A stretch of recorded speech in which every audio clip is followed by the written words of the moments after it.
This program features live coverage of an African safari and may include animal kills and carcasses. Viewer discretion is advised. A very good morning to you all from Djuma Private Game Reserve. It's a eerie morning. It's cold, the fog is thick, the sun is bursting through, and the hyena den is at least 1% active. So it's all very exciting. We will be coming to you live from many different locations across South Africa, all with unique things to offer and show you. So everyone, that means you gotta get ready, because it's that time of day for your live bumble through the African bush.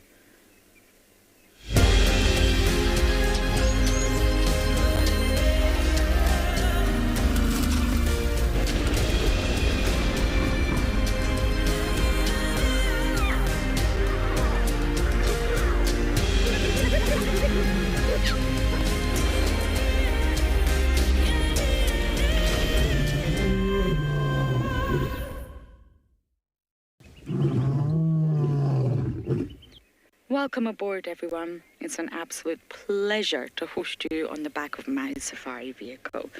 There are 2 feeds coming out of Djuma, and I am one of them. Miss Intima here is sitting at the den. She's alone, den number 3, which is rather sad, as I hoped cubs would be around. And off she goes. She may be going to get the cub, which is good news, so I will reposition in just a moment. What a great start to the morning. It's been a while since I've had a morning drive like that. My name is Lauren, and I do have Morgan on camera today. So let me just try and move forward.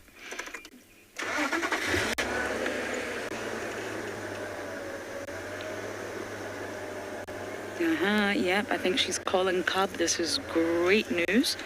Just going to stop here. I really do love Intima. Matriarch's daughter, heir to the throne. First litter with a little son. I think she's calling him. So, of course, this is your live safari and you can interact with us, and that's exactly what we want. Please do send in your wonderful questions, the questions that make us think, and comments, and jokes, or whatever you wish to tell us. You do that using the hashtag WildEarth on Twitter, @FC on the YouTube chat. You can also head over to the Wild Earth website, register, go to the live safari page and submit your questions there. Oh, and Tima, you're just so pretty.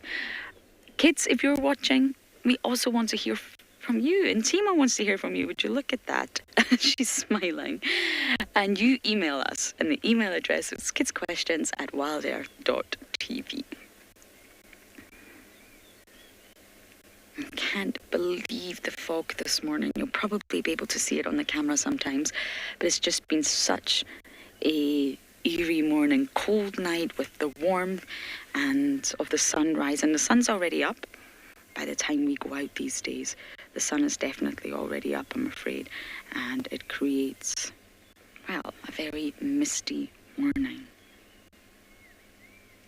It's gorgeous. It highlights all the spider webs, all the moisture in the air.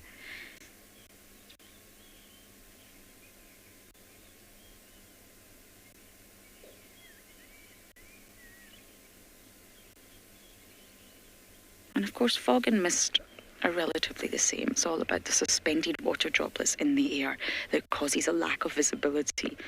And fog is normally thicker, and you can reduce visibility of the sort of distance. So fog is when you can see less than around about 1,000 meters, and mist you can normally see a lot further away than that. Fog is thicker. I think this morning we were definitely experiencing fog. Michael, you're saying it's so lovely to see Intima in a beautiful morning light. Yeah, she heard that. Yes, it is. I just love Intima. She's such a fantastic little character, and she's absolutely stunning. She's been such a good mother. It's been a real privilege to watch Intima become a first-time mother and raise her little bundle of joy, soon to be bundle of naughtiness, that is her son. It is interesting how both Ribbon and Intima all have sons. The top people in the hierarchy, and the top hyenas in the hierarchy, all have sons. It's quite interesting dynamics, that's for sure. So we're going to sit here a little bit longer and enjoy the misty morning. But let's take a look at the weather across all our different locations.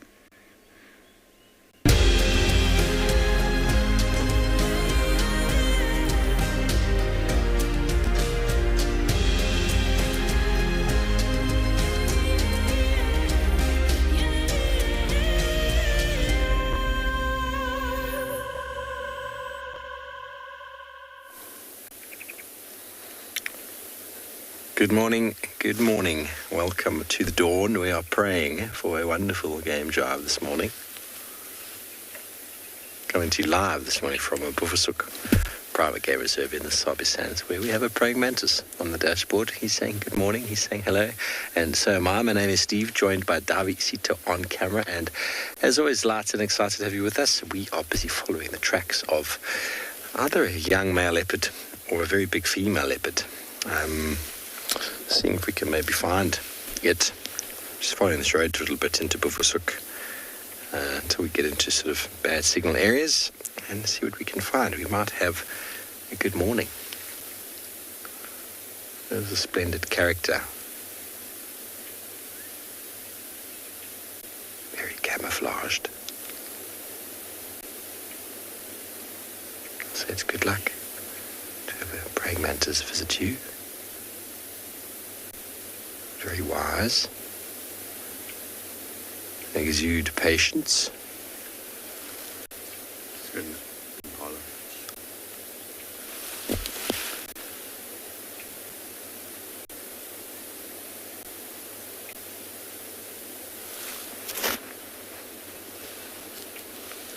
Now the Talamatis have been tracked and found on Buffersook, but they're just outside Jackal camp. So unfortunately we don't get any signal there. Kevin, I don't know. There's quite a few species of praying mantis. I'd go and hazard a guess to say more than 10. That's always the number I use when the number's larger than I could probably tell you. I don't know. I honestly don't know. There's probably species that haven't even been found. I once found a praying mantis down in the garden route that looked like a wasp. It was actually quite interesting. Its entire body looked like a wasp, except for the head and the front arms there. Praying mantis looking wasp. It was quite incredible. I actually tried to get my professor to photograph it, and when he tried to, it escaped, and then he couldn't get a photograph, and then we were never able to actually find out what it was. But it was a praying mantis mimicking a wasp, which I thought was incredible. Very, very cool. Apparently they eat the heads off of the males once after they've mated to secure their meals. Till death do us part. It's a pretty short affair, these fellows. Full of humour this morning. We are full of humour. It's good to be full of humour on this Thursday morning. Just checking, the tracks are still heading in this direction. It's taking us towards my favourite little watering hole, rubbing post, where we might be lucky and we might find ourselves something going on there. It's always nice to check the watering holes.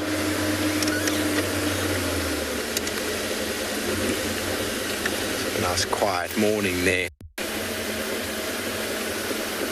Okay, well, as always, it's not only us out and about. Dyke is out and beyond Ngala, and dying to say good morning.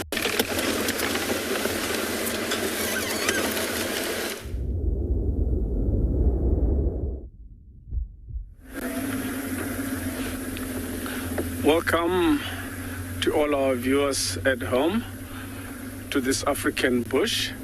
We on Ngala Game Reserve, Kruger National Park. My name is Dyke Koza and Mpo behind the camera. And then we're gonna be driving down this road to try and find the Birmingham Pride, because this is the area where the animals were seen, but they were walking along the boundary, so we're just hoping they didn't cross over into Kruger, because to my left here it will be Kruger Park, and if they have happened to do a huge loop, if we're lucky, they may have crossed back into Ngala, and then we might get to see them again, because they were definitely hunting last night. So we're hoping that they've cycled back into Ngala Private Game Reserve. So if they've killed something, it will be really nice to find these animals feeding this morning, because they will be much more active, and then feeding whatever they will have taken.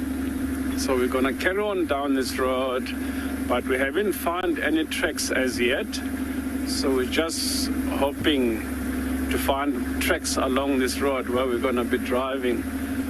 And yeah, we're still going to carry on down here and see what the morning will give us. As you can see up ahead, we're looking at this beautiful vegetation and very beautiful sunlight. It will be really nice to have them out in this good light of the morning while they're feeding on whatever they will have taken, and hoping to find something else along this road while we're trying to look for lions, because you never know, the bush can surprise you. You'll be looking for lion, and all of a sudden you come across a leopard or buffalo, maybe elephants feeding. Anything can happen. This is the place where you never say no. Yeah, I'm hoping we're gonna enjoy this morning.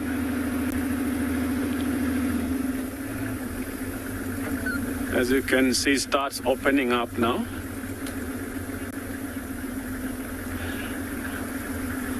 Seeing these lions, Lisa, crossing or walking down the boundary yesterday, believe me or not, I'm not crossing my fingers now. I slept with my fingers crossed that they come back in, and then hoping to find them on the kill this morning. It will be really nice to see them feeding, because I haven't seen them eating recently. I saw them after when they've eaten and they were full, but I'm hoping that they cross back.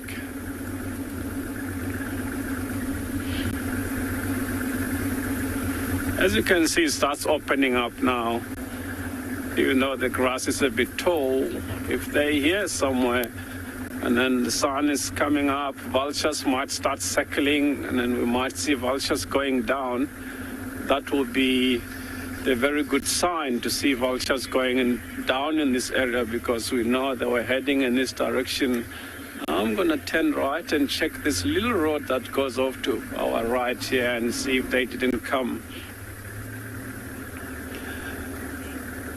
Yeah, driving down this road and see if they didn't come back, because this is normally where they come back in from if they happen to be back. We're going to go over to Carl, and then I hope you enjoy this morning.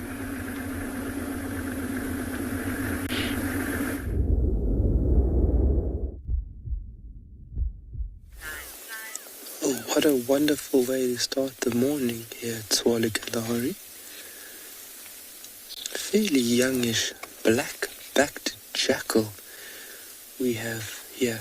Very curious on what we are busy doing. We spotted the animal that actually reversed to get a better sight and walked straight towards us. Beautiful, nice silver and black mantle across the back of this animal. Nice pointy ears and that reddish color. It's very distinguishing characteristics. Very good morning. My name is Carl. Behind camera is BK. And nice way to start the morning with this little guy right here. Look at him. He is just so curious.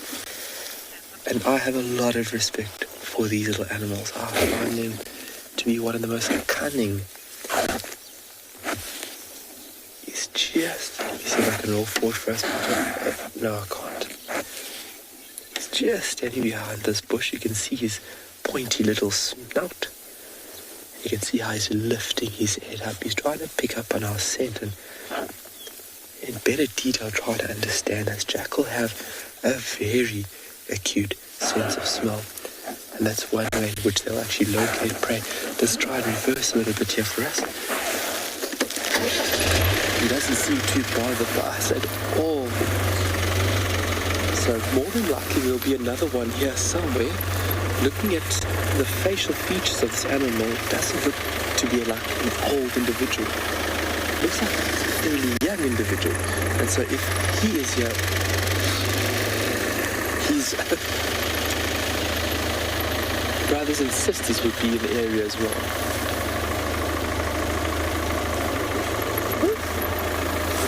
See, can you see him there, Beaker? Yeah. Reverse.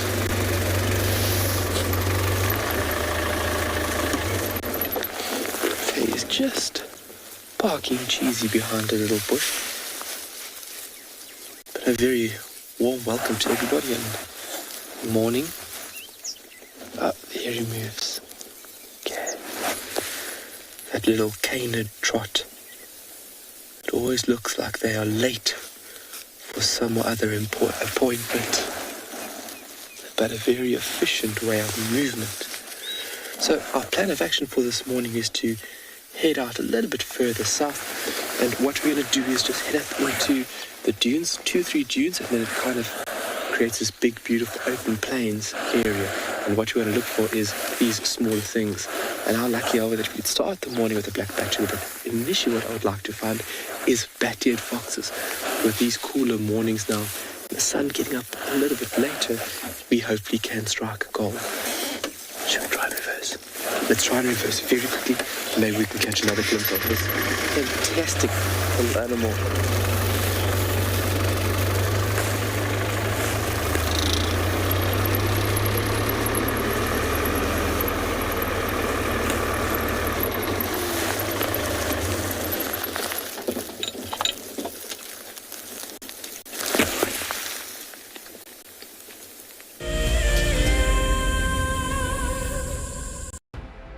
In preparation for our 14th birthday, we will be lighting up a fire and heading on a special journey down memory lane. Join Lauren and Steve on the 11th of April for a sentimental look through the archives. The missing cubs have arrived! Holy moly, everyone. This is incredible stuff. Oh my goodness, everyone. Oh, there's two. Who better to have as special guests than the Wild Earth co-founders Emily and Graham Wallington. They'll be answering questions about Wild Earth's fascinating journey since its launch in 2007. Sign up to be a Wild Earth explorer and join us straight after the Sunset Drive on the 11th of April for what promises to be a remarkable evening.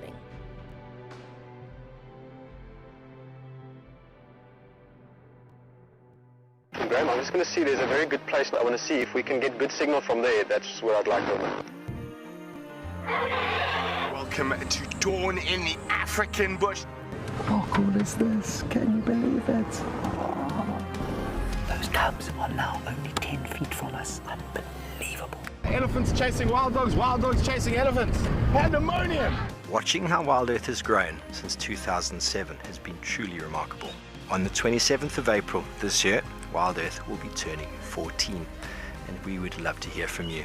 Please send us your own special birthday message, which we can share with the rest of the Wild Earth family. Maybe you can tell us why you started watching Wild Earth, what Wild Earth means to you, or you could just send us a very happy birthday. Don't forget, when you want to film yourself, to hold your phone sideways to get the best angle.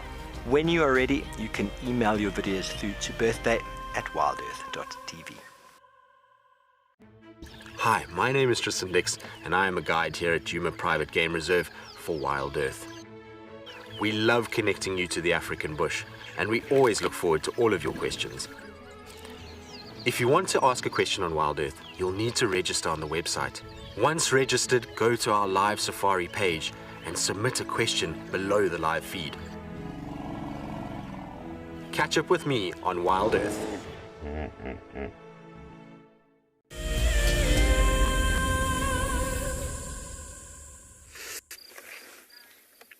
Good morning and welcome to And Beyond Pinder. We're here with a lovely pride of lions that we just found on the airstrip. Yesterday afternoon we were in the area just trying to look for them, but they must have been in the thickets. You can see there's quite a lot of thick bush just on the outside of or around the fringe of this airstrip. but now they're just all slowly moving towards the thicket once again as the sun heats up a bit. Hopefully they won't go in the thick stuff too soon. My name's Pete, and behind the camera today we have Hoodie, and we've got a lovely morning here at Pinda. It's lovely to find lions this early. You can see those two just giving each other a little bit of affection there.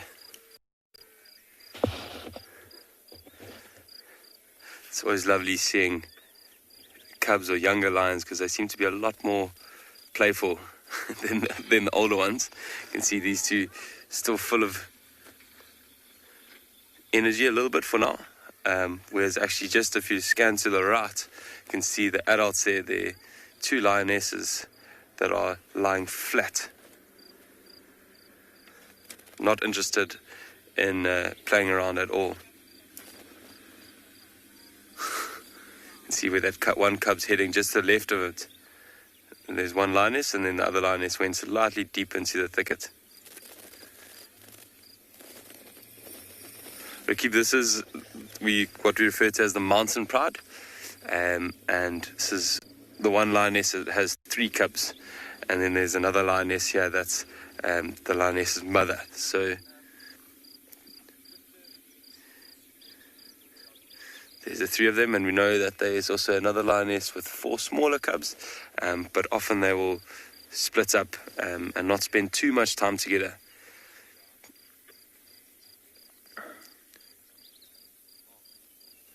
It's quite interesting. Look at those 2 cubs just staring into the distance there. As we were driving along the airstrip, we actually noticed a herd of wildebeest. What that they were looking at earlier, but they don't look too interested in that at all. There were also some Egyptian geese that really wanted to come and annoy or chase away these lions, but luckily they flew off.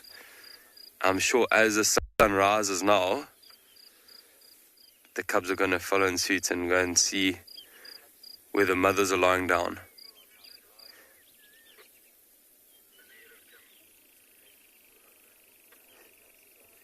See, following straight towards where Mom was lying down.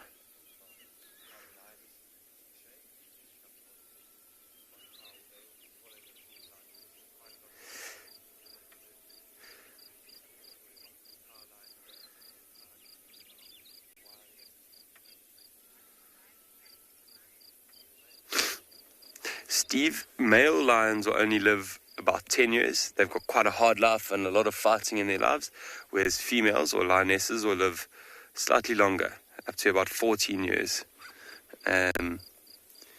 So actually not very long. A lot happens in the space of that 14 years. It's quite amazing. Hopefully they have 2 or 3 litters of cubs, possibly even more. And a lot of moving about, but if you look at these cubs, they're only about a year old and they've really grown so much. They're really so big, and probably in the next year and a half they'll even have a litter of their own, which is really, really exciting.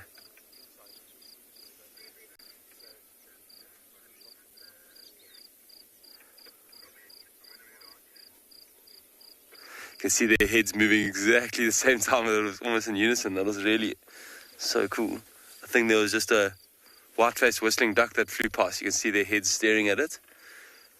It's one of the lovely things about cubs as well. They're interested in every little thing. Even if there's a grasshopper or a tortoise or something, they'll be quite inquisitive.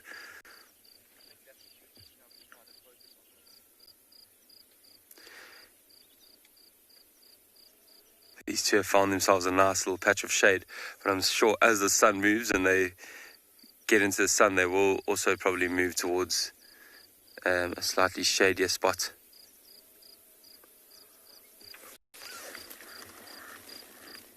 See one cub just emerging from the thicket there, maybe missing his siblings.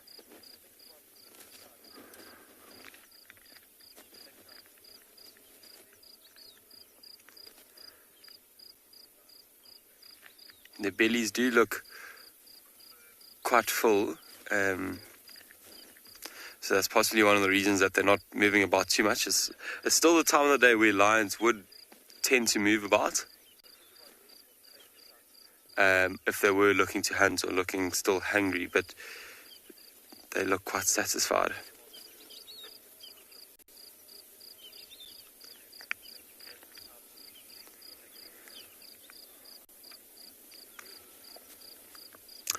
We're going to stick it out for a little while with these lions, see if they get up and about, but I don't think they're going to. And we're going to send you off to Steve, who's at a waterhole.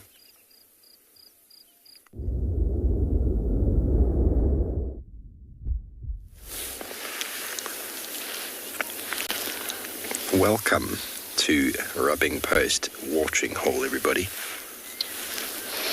where it is a beautiful still morning and a wonderful opportunity once again to reflect and to just sit in stillness and allow the birds and the dawn chorus to just sort of soothe everybody.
Cherise.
Right, so hopefully we're lucky enough that this beautiful animal steps out. BK, on the road here, on the right-hand side of the road, in the grass line. Oh, there it flies. Damn.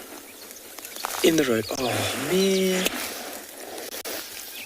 Come on. We have a buffy pipit here, ladies and gentlemen. Is that on top there? No, that would be an anti-teen chat. Okay. Whew. Okay, nearly another one on the screen. We had a buffy pipit here on the right-hand side of the road. A very distinctive pipit here. If you watch birds quite a lot, you'll understand that pipits have a very distinctive body posture, certain color scheme, but this individual is very easy to recognize by means by which when it walks, it actually bobs its tail. Just like a wagtail, it gives a small bobbing of the tail, making it very easy to identify the bird. And especially, yes, out in the open. Oh, there we go, that's what we're waiting for. Oh, come this way. Oh, sorry, folks. BK is shaking his head, oh my word. It's a lovely silhouette of a beautiful sable bull. And this early morning, late afternoon light where the sun is almost horizontal, you can get some fantastic footage of animals in a silhouette form. And you can see it's a sable from those massive and very strong decurving horns, and then its general body shape. But the horn length is unmistakable for it to be a sable. Look at that. Wonderful. Very beautiful. So yeah, these early mornings and late afternoons, we can get some fantastic shots. And if you're into photography, that is basically the win there. Sable, an oryx, or even a kudu up on a dune where you just have this uniform sky background and then obviously that dark lining, the silhouette of the vegetation and the dune itself.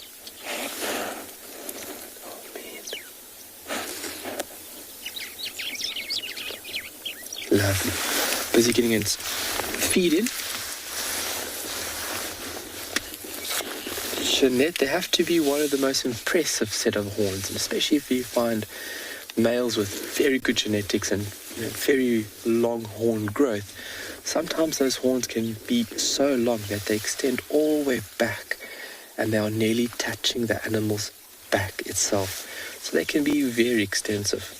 And they are formidable weapons, so that animal will use the front part of those horns to drive and push off predators. But then when they fight with each other, they actually stand heads facing the opposite ways and actually almost jab those horns into their opponents. Very, very aggressive and vicious display. But we are in the right area. We've come over this dune and you can see how this area kind of plateaus out. And then on our right-hand side where the sun is illuminating, you can see the second part of the dune. And what we are coming into this area to find is those beautiful bat-eared foxes. A little bit further down south, I know of a den, and hopefully we get lucky. So let's start the car. Hopefully we can get this little buffy pipit as well. It'll be a new one, I think, for everybody. And it's really a treat because when it comes to these small LBJs, it's a little brown job. And it really takes a lot of time and dedication in order to understand them species by species. And it's a challenge. And as a birder, I like a challenge. Absolutely beautiful morning. Sun just starting to creep towards us again. And alright, that's a little sociable weaver. Okay, on that note, let's send you over to Lauren and see what she has for you guys.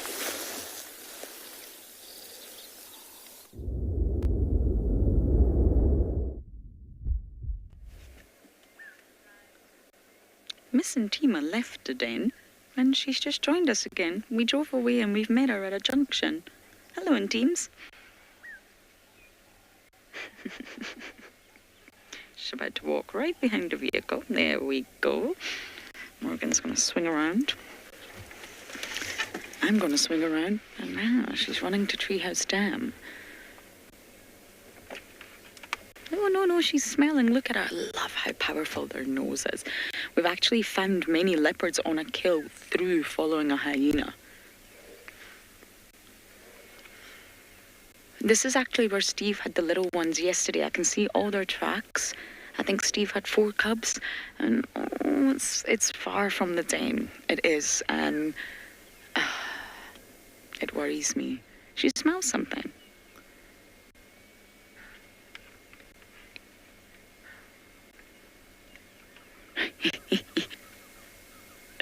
You have just got to love that. You have got to love that waddle.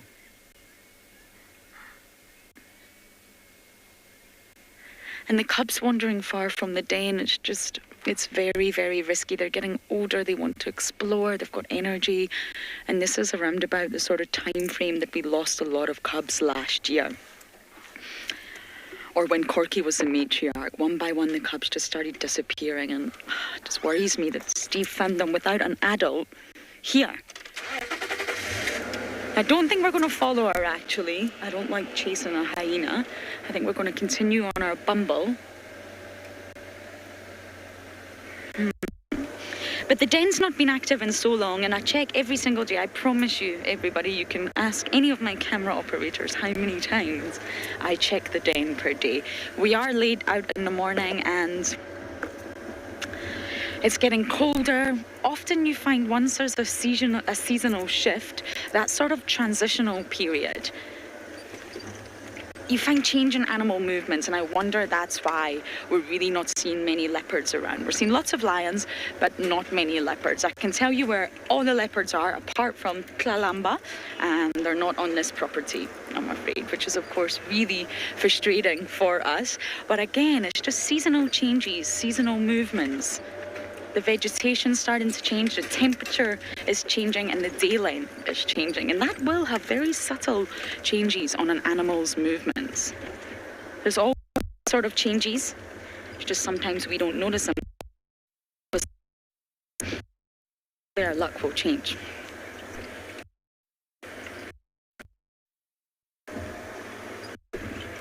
Gwyn, can you go again with that question?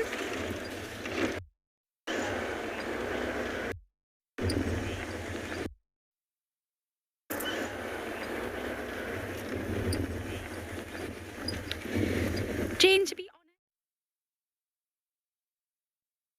you look in Gwazi and Shambulu, they are the old. They're much bigger than the other cubs. Look at them next to a full-sized hyena, and they're still very. Their jaws have got.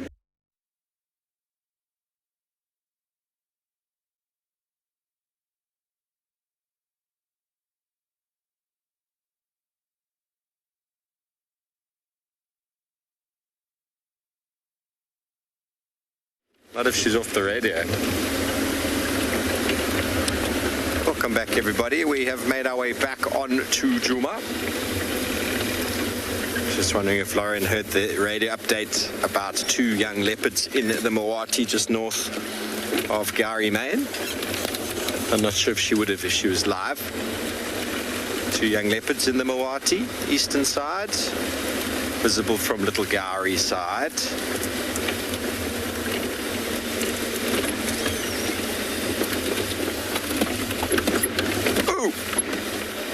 We're going to go check Woodland Dam quickly, see what's happening.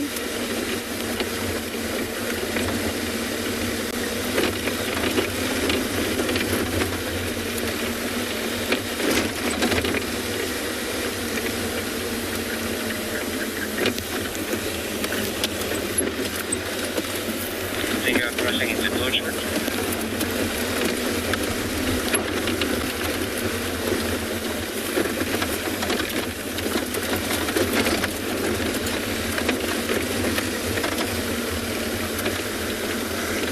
Lisa, basically animals are more commonly found by dams in winter. So summer there's water everywhere. Winter only in the watering holes. So they become a hive of activity in winter. So if you ever do want to go on safari, winter is sometimes the best time because, well, the vegetation is much more open. There's not that much water available. So if you just go sit at a watering hole, you're guaranteed to see many, many different species of animal come down to drink. If you have the patience to sit there and wait, take some snacks and some coffee, some binoculars. and you will always be rewarded. More so than this time of year, because there's water everywhere. Going to a watering hole is a dangerous affair for many animals. Obviously, elephants don't have those qualms. Buffalo will go and drink, but many of the other animals are a little bit shy, and going to a watering hole is potentially dangerous for them. But when the water does become very unavailable, you'll find predators pretty much all the time close to and around water, because that's where the food is coming to.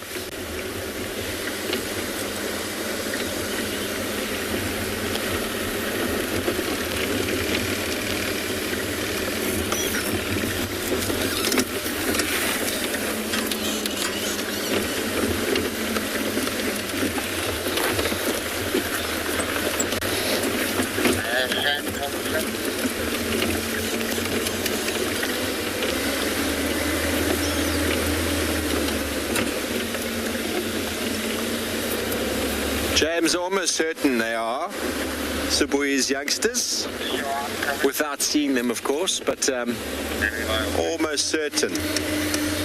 They're in that area all the time. Always there, in and out of little Gari Juma in the drainage line.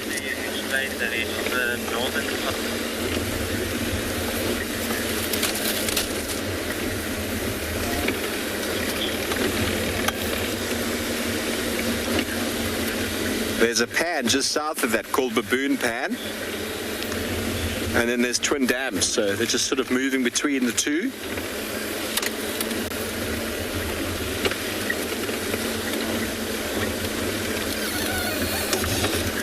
Although I haven't seen the two of them together in some time. Who knows, it could be completely different leopards, but have to go there to see. They were just called in Mampimpan, which means young or baby. They're not really that baby anymore. It was actually Herbie who called them in. He's working one of the eastern properties. He got onto the radio and let us know just a few moments before.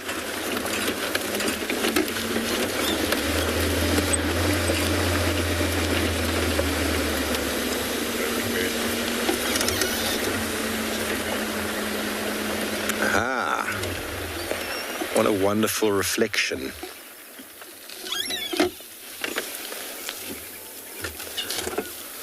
Wonderful views.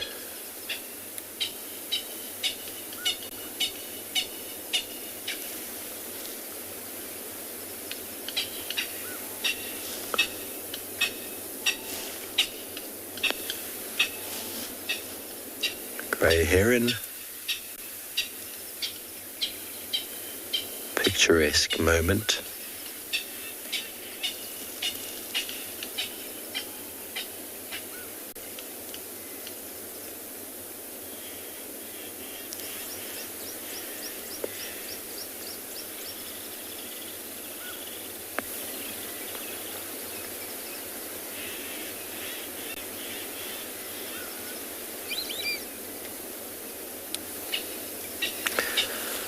Sorry, Luke, you got it a bit backwards. The birds actually leave, the ones that fly away. The migration is a summer migration. We don't really have birds coming here for the winter. Winter is a tough time for many of these birds.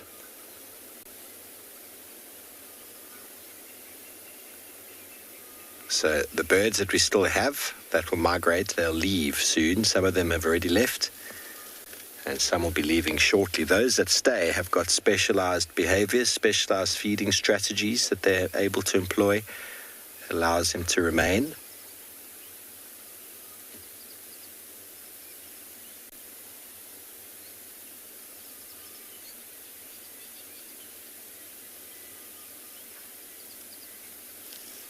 So many of the birds that migrate in here migrate for the abundance of food, insects, for the most part.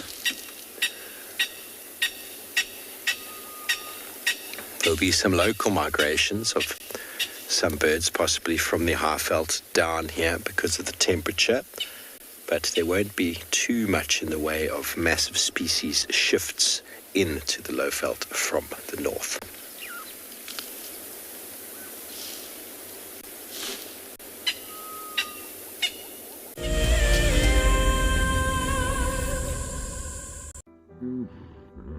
Nestled on the banks of one of the largest lakes in the Sabi Sands lies an award-winning game lodge called Chitwa Chitwa.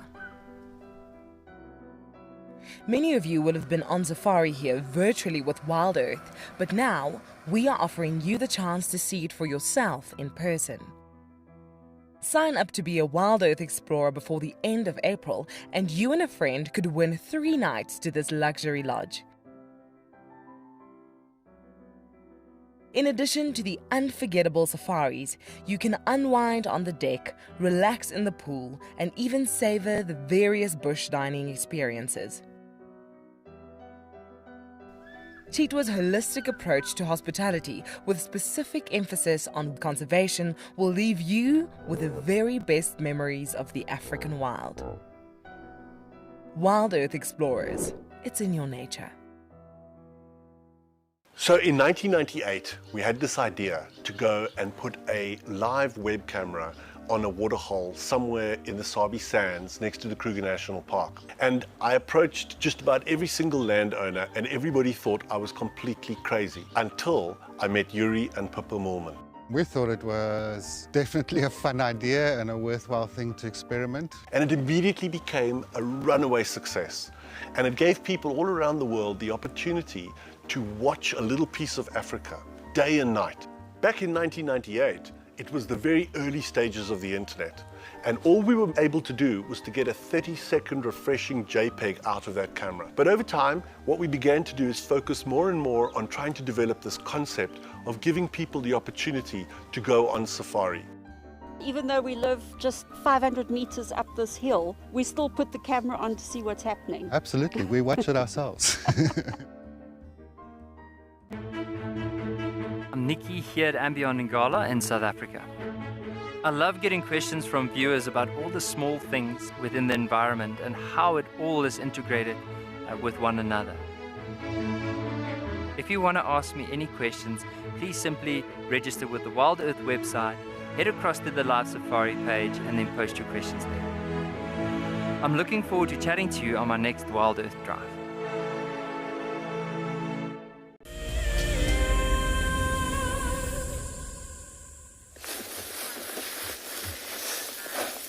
Okay, well, there was a little black-backed jackal there, a little bit skittish, and it has decided to move off into the vastness of the Kalahari.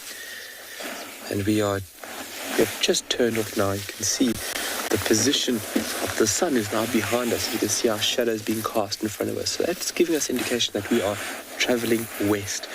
And this is where we're going to start looking for these bat-eared foxes. Now with the sun starting to warm up, these evenings are starting to get very chilly. So what they'll do is early morning, when the sun is out like this, they'll actually come out of their burrow, just at the entrance, and actually utilize the solar radiation just to warm up after these chilly nights. And we know of an active area from a pair just in front of us. So hopefully we can get lucky. Just giving a good scan around it to make sure, because we did stop for this jackal and we haven't given a proper look in and around this area, especially on the dunes, just for any cheetah.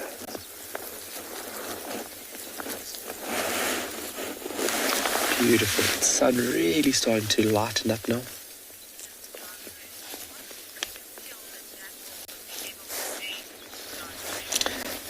Genre, I've read documentation of them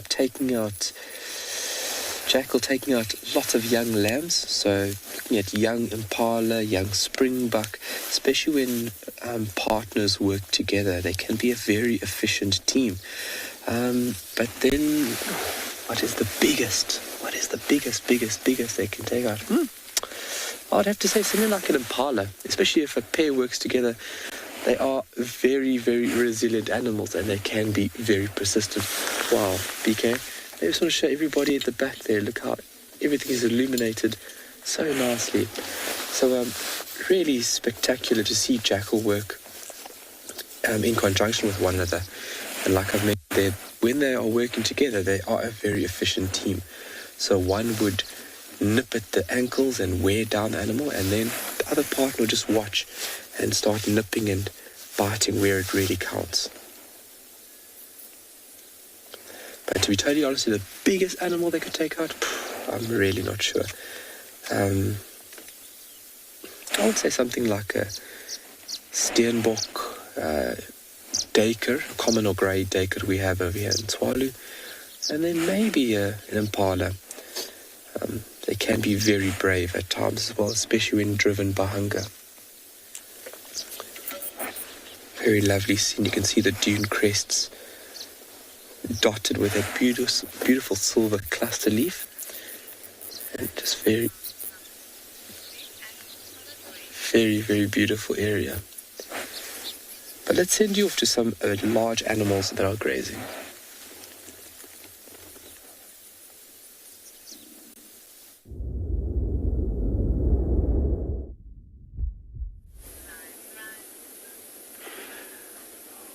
Wow, look what we found just down the road while we're busy trying to find those lions. Around the corner, we just got surprised by this small herd of elephants that are browsing off the tree there.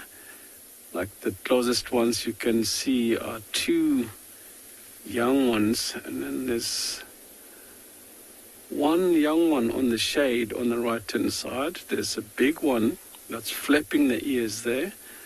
That could be the matriarch, of which that means could be the leader of this small herd here, because you can find these animals in large herds, and then sometimes they'll just split, because these large herds are small family groups that group together and form one large herd, and sometimes they'll split in small family groups. So that can be the leader of this small family here. It can be the mother of these young ones that you can only see one now.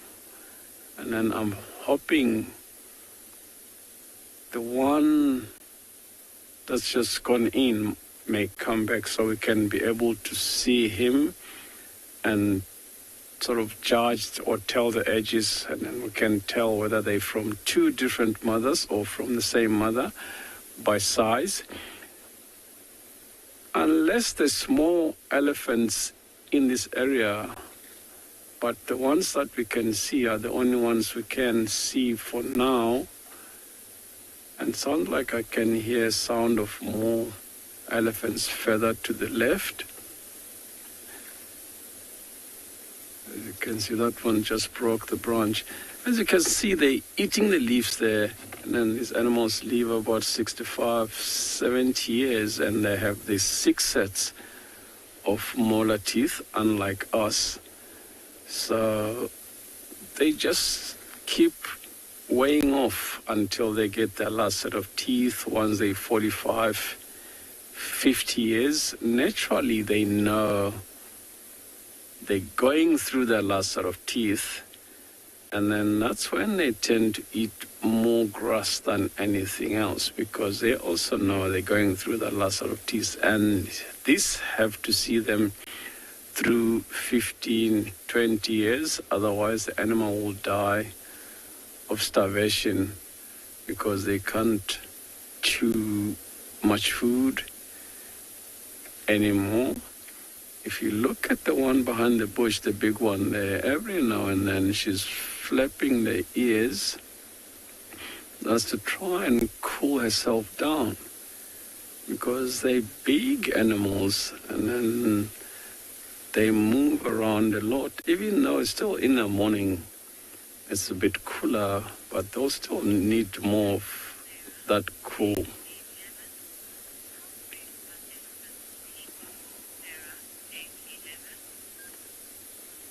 So can you repeat that question again for me? I didn't pick that up.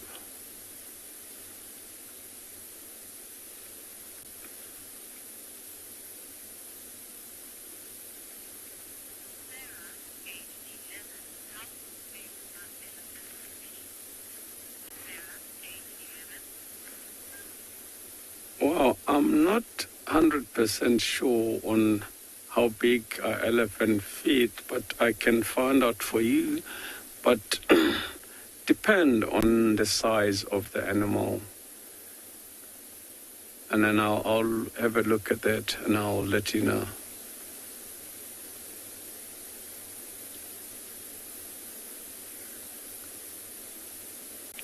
You can see how she's using those ears to cool herself down. Also because there's lots of veins in their ears, so they use those ears like a radiator. Every now and then she'll flap those ears to cool down. If you go over to the left, there's another young one that's coming out of that bush that to me looks like a young female because of this sort of like a triangular shape of the forehead, or sort of like a square forehead. You can see she's stripping leaves off that tree there. That's a sickle bush, of which is one of those thorn trees, and it's very interesting how they manage to feed off these thorn trees without getting poked by them. As I was talking about how they mix their food, you can see she's taking leaves as well as grass and then put everything.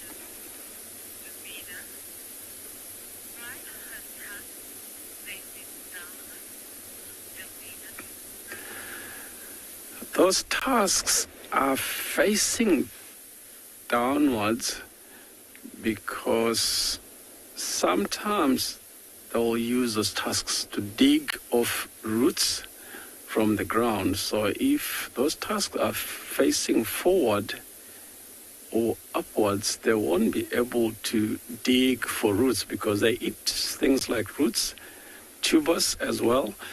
When they on the move, you'll be amazed on how good their senses are, because even in winter when it's dry, some of those bulbous plants, they won't have leaves, but an elephant will easily pick that up and smell that there's something here. You'll see the animal going down on her knees or on his knees and use these tusks to dig. All of a sudden you see him pulling something off the ground, which is really amazing. That's the reason why those tusks are facing downwards.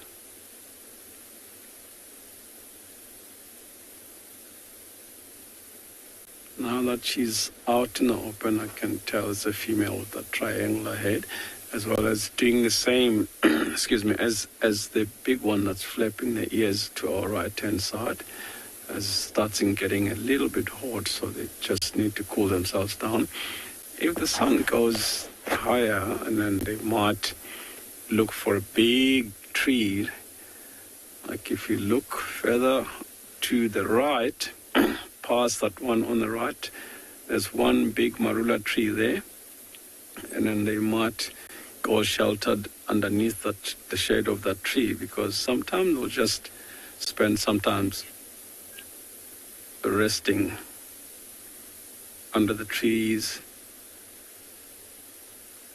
and wait for the day to cool down a bit, and then they'll start grazing in direction of water, get some water, and then get some water to drink, and keep on feeding, because they need so much to eat. As you can see, they're very big animals. It's interesting how they get so big while they only eat vegetation. You'll think elephants can eat meat, but no, they just herbivores. They eat vegetation, but it's amazing how they can grow so big while they only eat vegetation.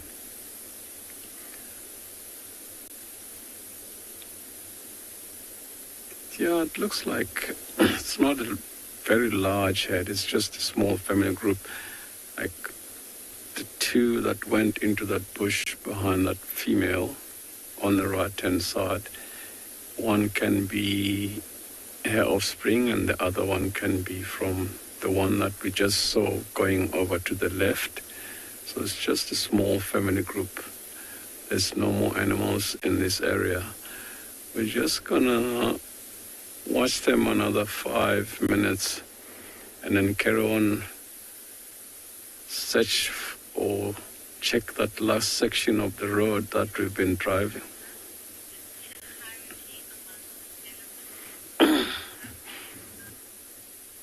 Jessica, very good questions. Like I mentioned earlier, if you go over to the right, you can see that young one is coming out of that bush again. The young one is grazing there or browsing in front of a bigger elephant that's about to disappear. That will be the leader of the herd. So the hierarchy, it's like that. So there is a leader, which is always the female. They're not like lead by the bull or a male. The bull means male elephant. And then the female will always be the leader, which is known as the matriarch. So if you hear someone talking about elephants being matriarchal society, it means they lead by the female, yes.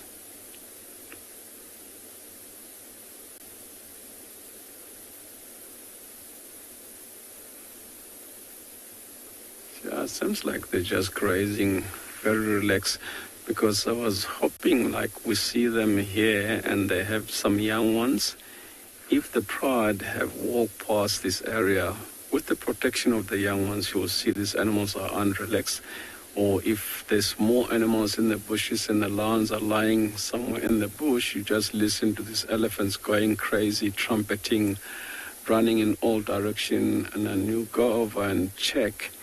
You find that sometimes elephants are trying to chase the lions away from their young ones, because the matriarch also protect the rest of the herd and the young ones. So if you're watching elephants while you're looking for lions and you hear this elephant start this trumpeting like something is worrying them, so you know that the chances are those cats you're looking for, they could be in that area. And then you just slowly scan around or pick up your binoculars, and then you might be lucky to see a lion running through this long grass being chased by these elephants. Because elephants sometimes will try and go after a baby that size of that one that's slightly behind the bush on the right-hand side, but it will need lots of lions to take a young one. Like that one, we can see the forehead and the trunk busy eating grass just behind that bush there. Lions will take one that size, but it needs quite a few lions to do that, because these are such big animals and the mother might even come and chase the lions away. So it's not easy for lions to kill a young elephant, or even more difficult for fully grown elephants. So the elephants are much more safer than impala, zebras, wildebeest, because those animals will run to defend themselves or try and escape the predator, but these animals will turn around and chase the lion away.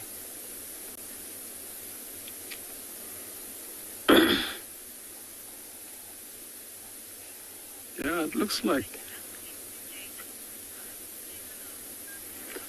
it looks like these animals are going further into the bushes. So while we carry on and check that last stretch of this road that we're driving on, hoping that the Birmingham Pride tracks will come back into, we're going to go over to Jason and see what Jason has got for us.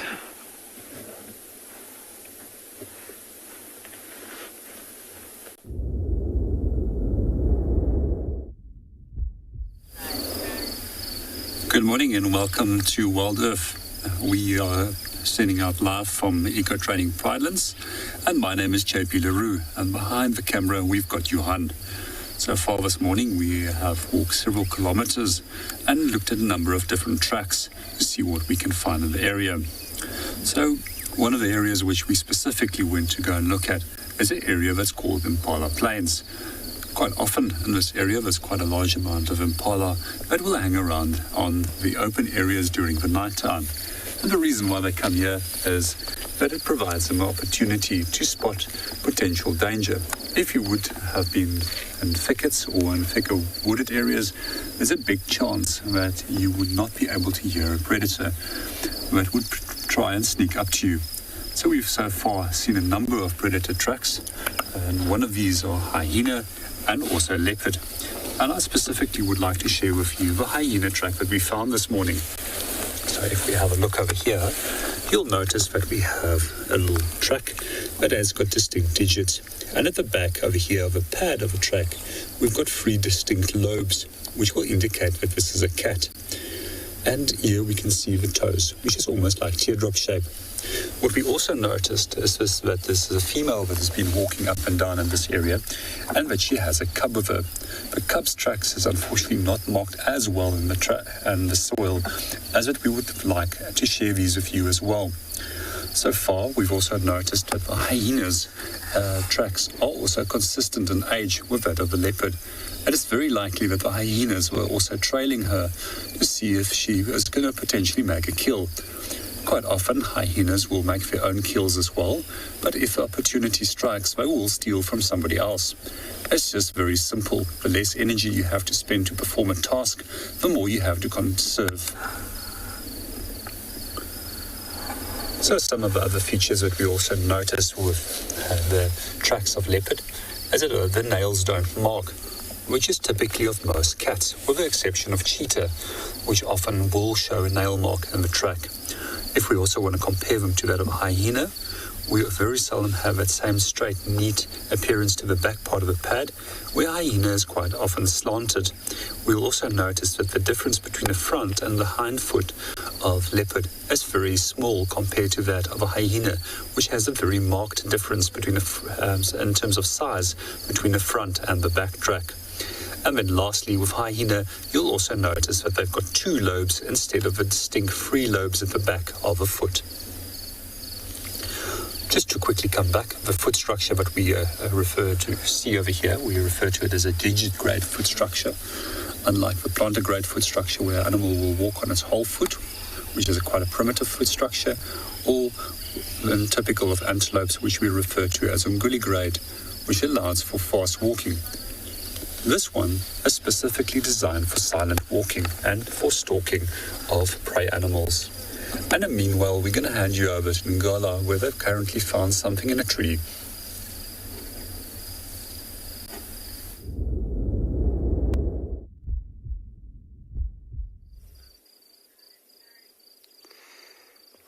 Welcome back to Pinda, where we've just come across this beautiful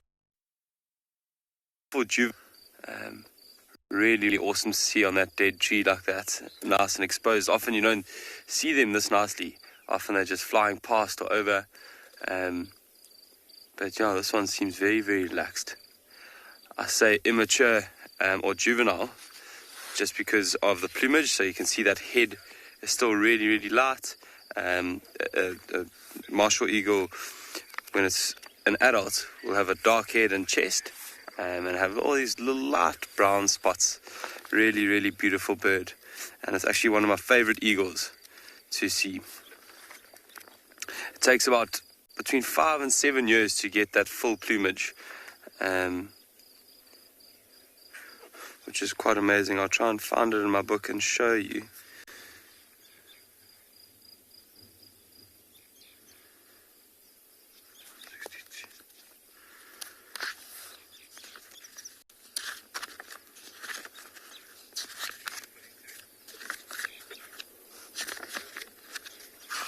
Really, really beautiful bird. Wait a second.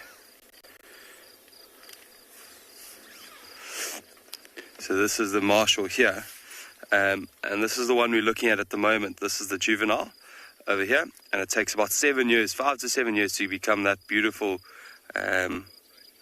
big, dark eagle that we can see there. Really, really beautiful to see. It's amazing the difference, eh? Yeah, so it's awesome to see the juvenile. I wonder where mum is.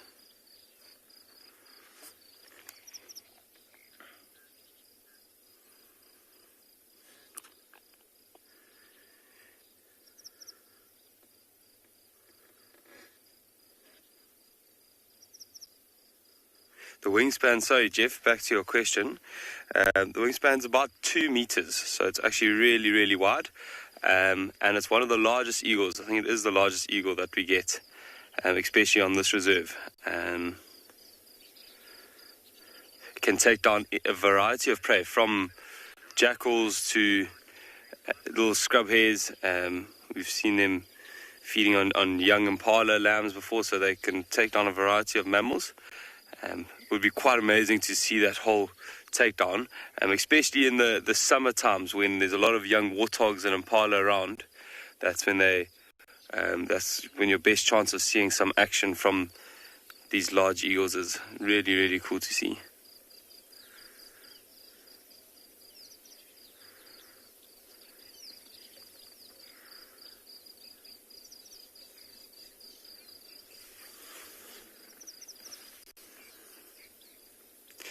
Cat eyes, it's about 80 centimeters in total, so almost just shy of a meter, which is really amazing. You can think about from here, it doesn't look that big, but when you're up close, really, really big, and it gets to about 4 kgs.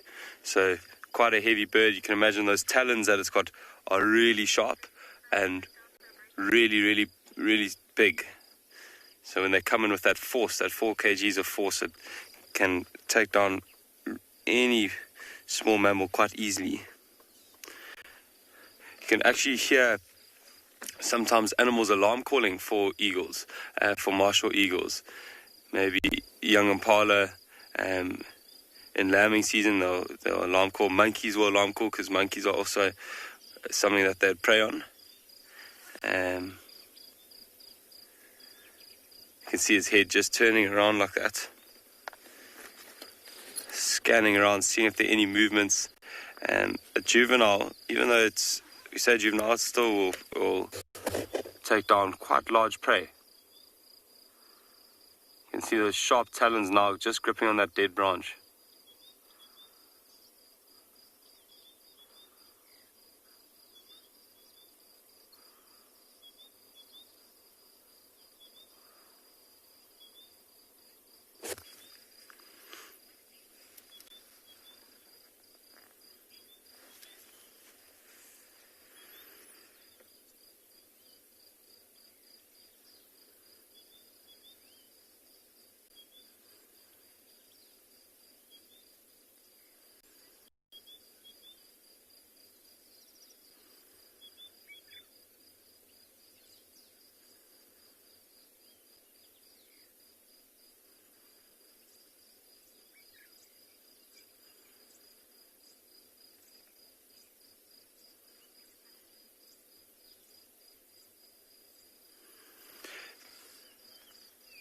Be lovely to see if this martial eagle, it doesn't look like it's going to move anywhere, but it would be lovely to see that massive wingspan we were talking about earlier.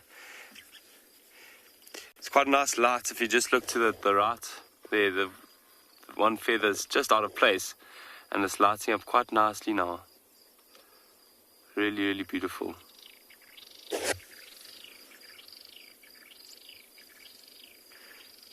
So nice to be really close to a waterhole. So there are all these other lovely birds just calling all around us.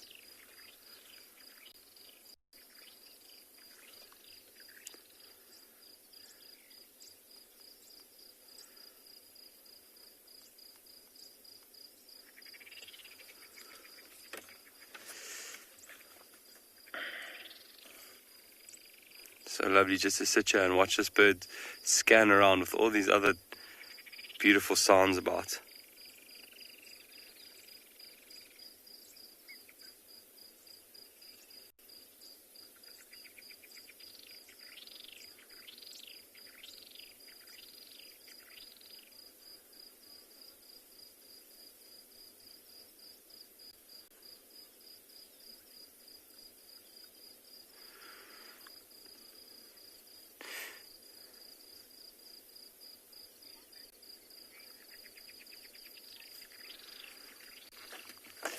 Hello, thank you so much. It's such a beautiful sighting, and I always get so excited to see martial eagles. They are registered as vulnerable, so they're one of the birds you don't often see too much, besides on game reserves.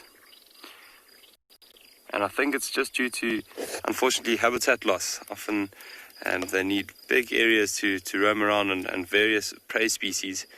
And so you often won't see marshals out in the cities or in towns. And if you do, you don't really want them there because they might go for your Jack Russell or something like that. But yeah, so awesome to see them.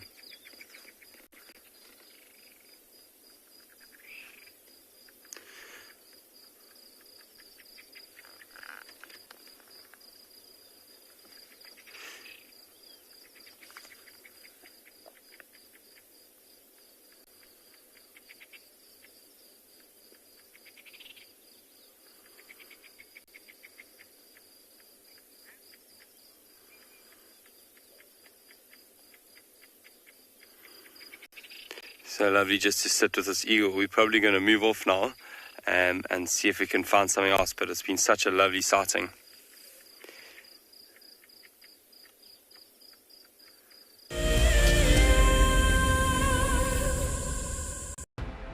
In preparation for our 14th birthday, we will be lighting up a fire and heading on a special journey down memory lane.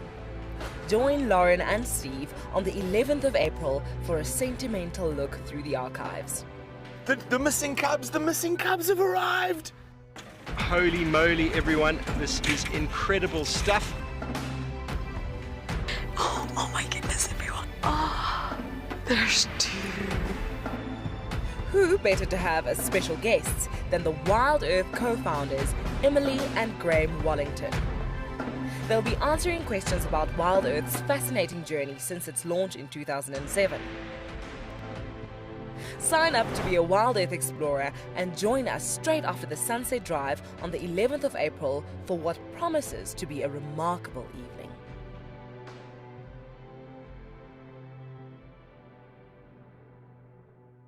For many years, Wild Earth has taken viewers from around the world to the Mara Triangle, a place of majestic beauty and abundant wildlife. But it wasn't always like this. Before 2001, it was infested with poachers. Illegal harvesting and hunting was rife. Now the situation couldn't be more different. The hard work and dedication of the Mara Conservancy has revolutionized this magical land. But now, the loss of revenue from tourism has created a grave crisis. The Mara Conservancy needs help if they are to continue protecting the reserve and supporting the local communities whose livelihood depend on its survival.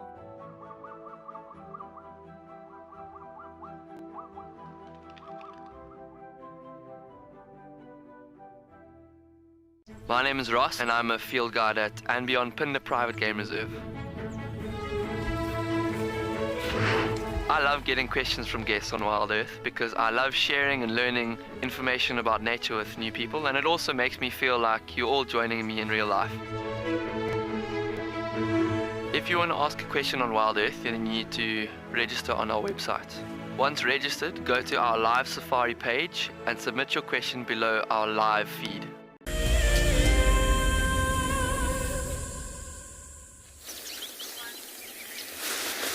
Well, great vantage point we have from on top of this dune, and a lovely group of oryx we have spotted in the distance. A very large group, and they're all going about their daily business. Busy grazing away.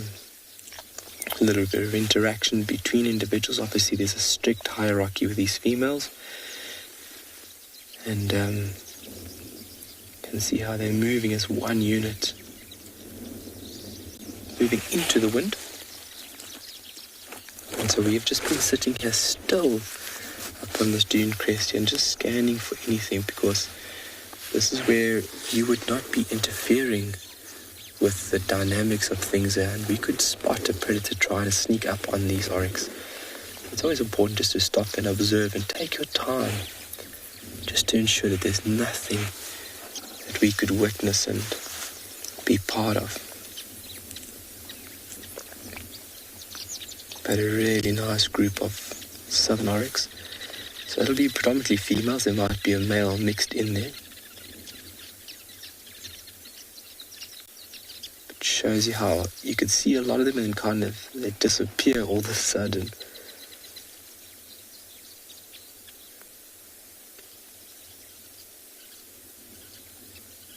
Beautiful.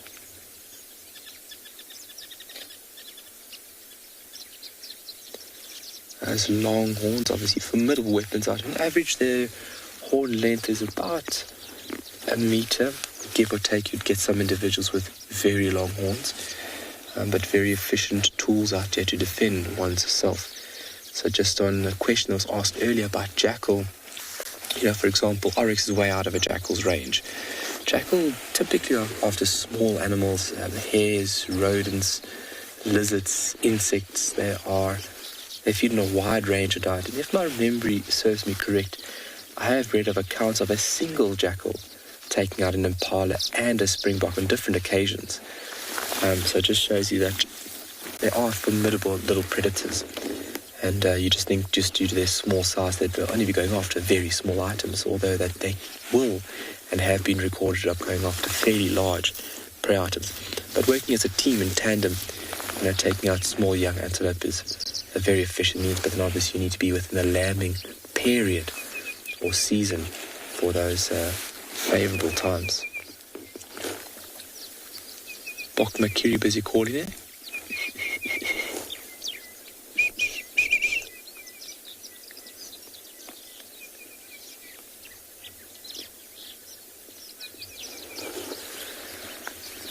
Jamaica, how many different types of antelope do you find at Tswalu?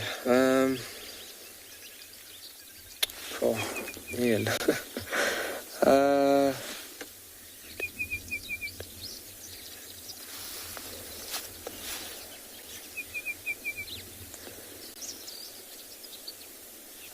About 9, 10. I could be off the mark there, but that's just a quick count. I'm more than likely giving away the wrong number. But Jamaica, I will take a look in our species list and I'll get you an exact number to how many species of antelope there are. We are in a western arid region, but it is a tremendous diversity of even-toed ungulates out here. And they're all specifically or suited for a certain area or a certain vegetative group within Tswalu. If you look at Tswalu, we have 14 different vegetative groups. So this is where an area is covered or dominated by a certain type of vegetation. And within these areas, you'll have antelope inhabiting.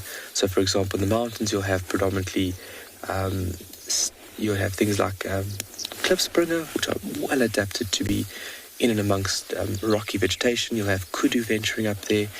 These dune streets, you would be presented with things like oryx and eland and wildebeest. Further out west, you have massive herds of eland. Kudu like the thick bush as well. Steenbok in and amongst all the small tight vegetation. They are just remarkable. I'm really fascinated by antelope. And if you think about the continent of Africa, 75 different species found within the continent, which is a remarkable number. There's even a springbok there. A little bit of identity crisis. There's no interest-specific competition by these species over here, so having another species close within your proximity is an efficient tool. There's a jackal.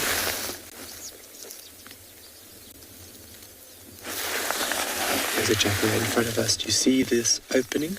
There it's moving in the middle here. Got it. Got a jackal busy moving in amongst the vegetation. Looks like it's looking for food. I've documented and seen jackal in the Eastern Cape eat berries, and through this fruiting period, the scat would be predominantly containing the seeds of these berries.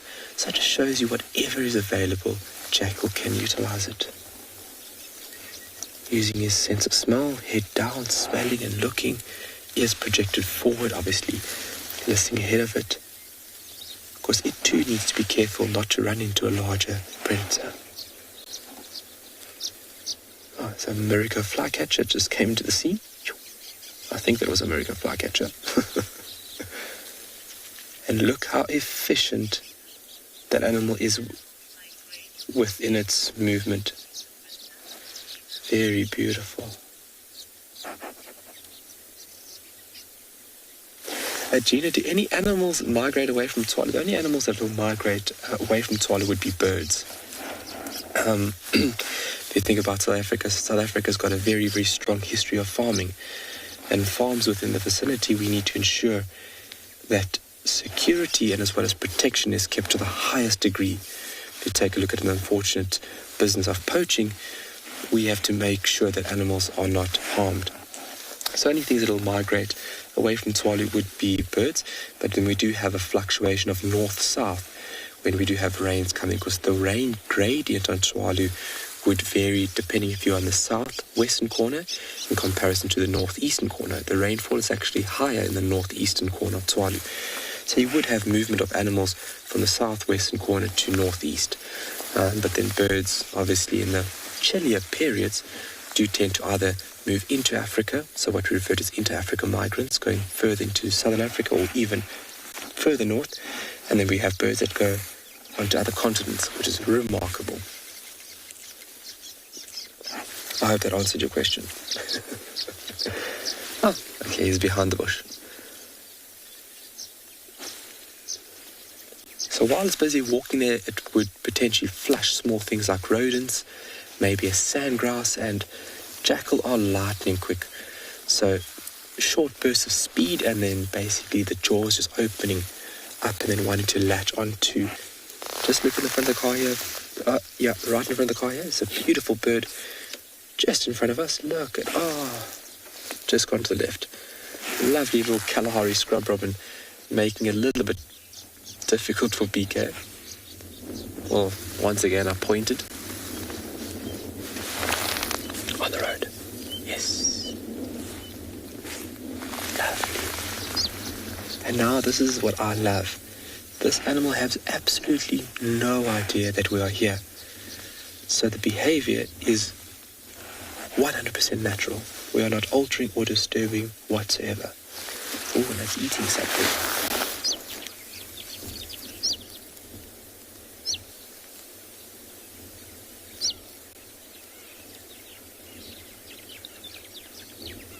Looks like something very small. And the animal just walked into the road. Indigo Girl, I'm very happy to hear that wonderful comment that you find these animals so wonderful. They are persecuted and there's a lot of pressure on them. If you take a look at stock farmers, they dislike jackal to a very high degree. Excuse me. It's because they unfortunately do go after young lambs and sheep. So unfortunately in parts of South Africa and Africa, they are heavily persecuted. You don't want jackal on your land if you are, in the stock farming business, because it is affecting your livelihood in some sense. But you've got to understand there has to be a balance. We as humans have just taken over vast expanses of land. And where are the animals going to live? We are basically taking over their homes. So, in terms of farming, that I know they're taking out young lands, but we've got to find this equilibrium of how we can integrate wildlife with humans instead of segregate. That's one thing that we as humans and wildlife is facing now. We've got to come up with new and radical ideas to change the way we think and do things. It looks like he's coming here to say good morning. I love that little trot. And it is a very efficient means of movement. Very energy efficient, sorry. Fantastic. Those pointy little ears. Also able to independently move, so the animal can pick up on sounds from various points around the animal.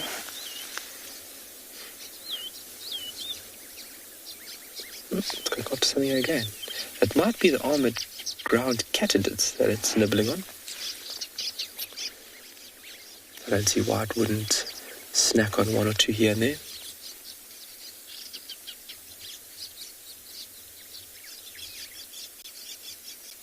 They would pick up on anything. So if there's debris left behind by the remnants of old carcasses, they'll pick it up.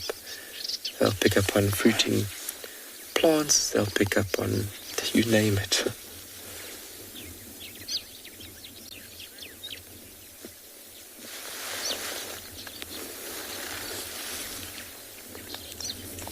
Well, lost sight of this jackal. While we sit here and keep tabs on it, let's send you over to somebody else who is on a mission.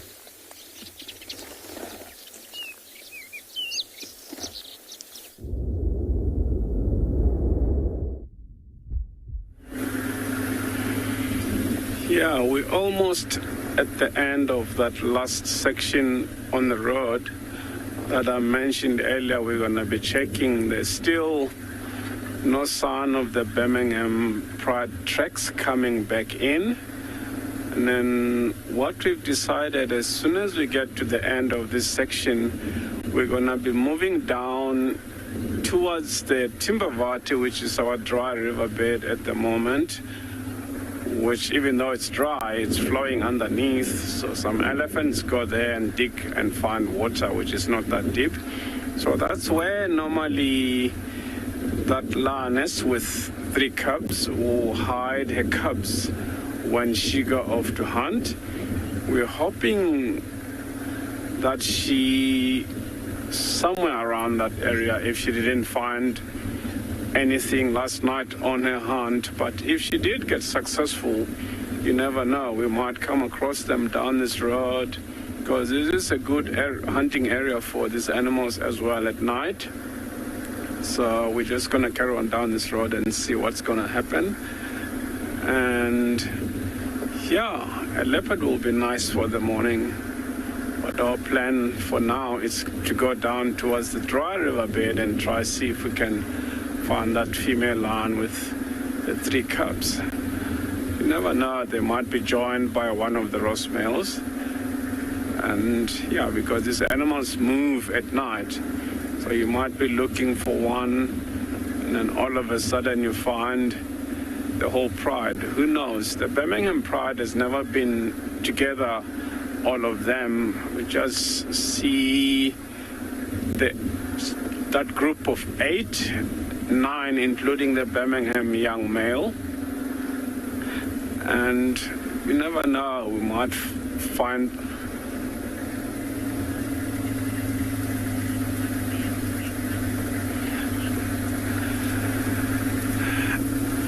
Jackie, when these lions move, they'll choose a suitable spot. So if they have cubs, those cubs are not going to grow in that one bush that they've given birth into.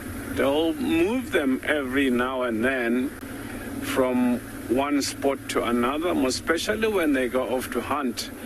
And then as soon as they come back and they pick up scent of other lions that are not part of the pride, then they know it's not safe for the cubs, and she'll start moving them. And then they don't have one den, so they just move these cubs from one spot to another. Like where did she hide these cubs?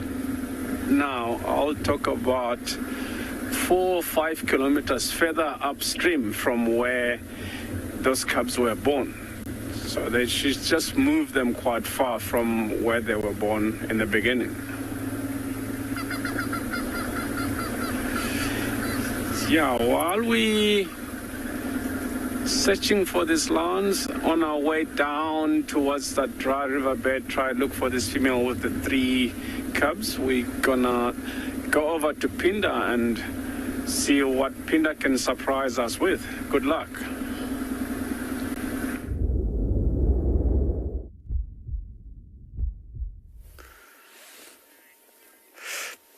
Welcome back to Pinda. We've got an exciting scene here. We've just found these 2 cheetah. It's actually a mum cheetah with her 1 cub.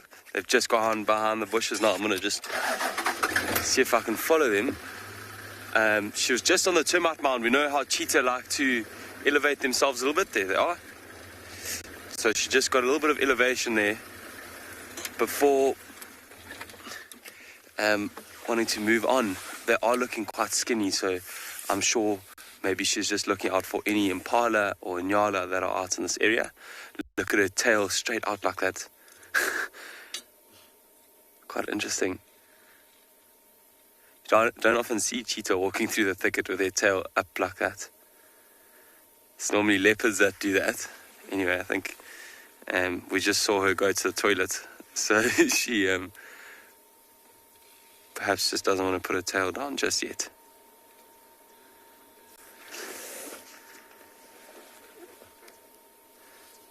Oh, there's the cub. Oh, down she goes. They found a nice little patch of shade.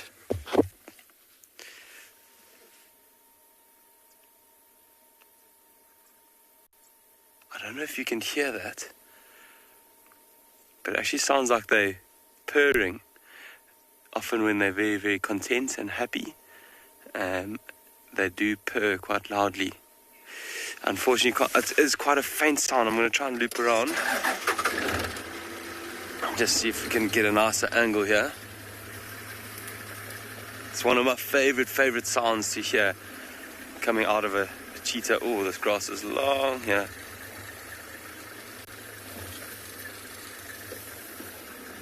You're in the struggle, Hoodie. Sorry, the grass is really long. There's some thatching grass between us and the cheetah now. Oh, and down they go into the thicket. And the sun is getting quite high now. It's starting to heat up quite a lot.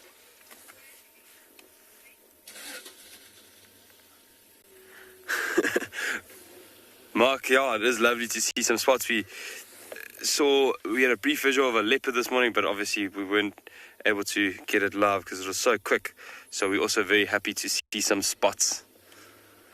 We're going to try and see if we can go around and get another view or angle of these cheetah. They've laid down in the long grass now. We're going to try and see if we can get a different angle, and we're going to send you off to JP, who's on a bushwalk.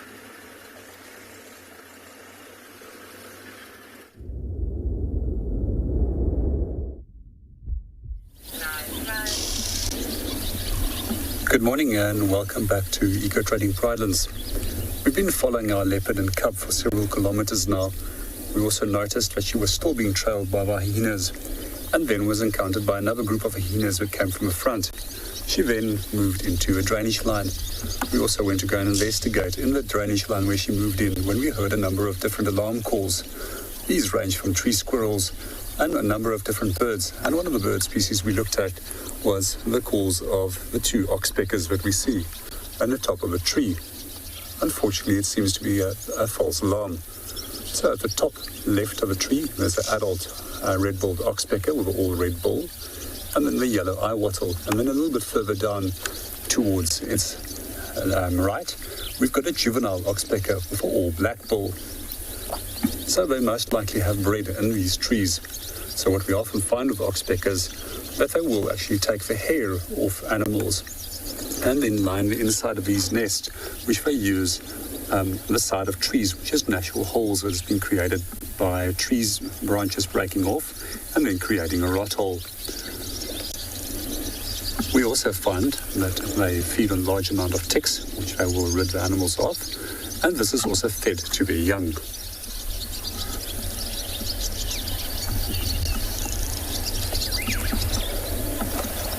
Can you come down to the Diedrich's cuckoo for us?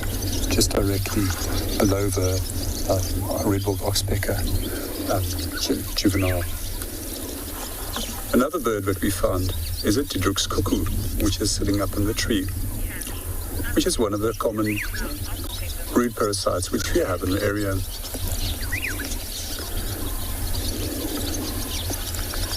Good morning, Cami, and welcome to the show. Yes, we do find them quite often. However, at certain times of the year, obviously, they've got a distinct breeding season where they are going to be more common. Just to come back to the Diedrich's cuckoo, which we have over there, that's probably one of the most parasitic of all brood parasites. And if I remember correctly, they parasitize almost 23 different species of birds. Whichever bulk is quite often weavers. So we often see Duduk's cuckoos flying around weaver nest, trying to distract the weavers, and the female will slip into the nest and come and lay an egg, quite often throwing one of the weaver's eggs out, or evicting the chick out of the nest to make space for her own. We also find quite often that the cuckoo eggs will actually hatch before that of the other species to give them that advantage.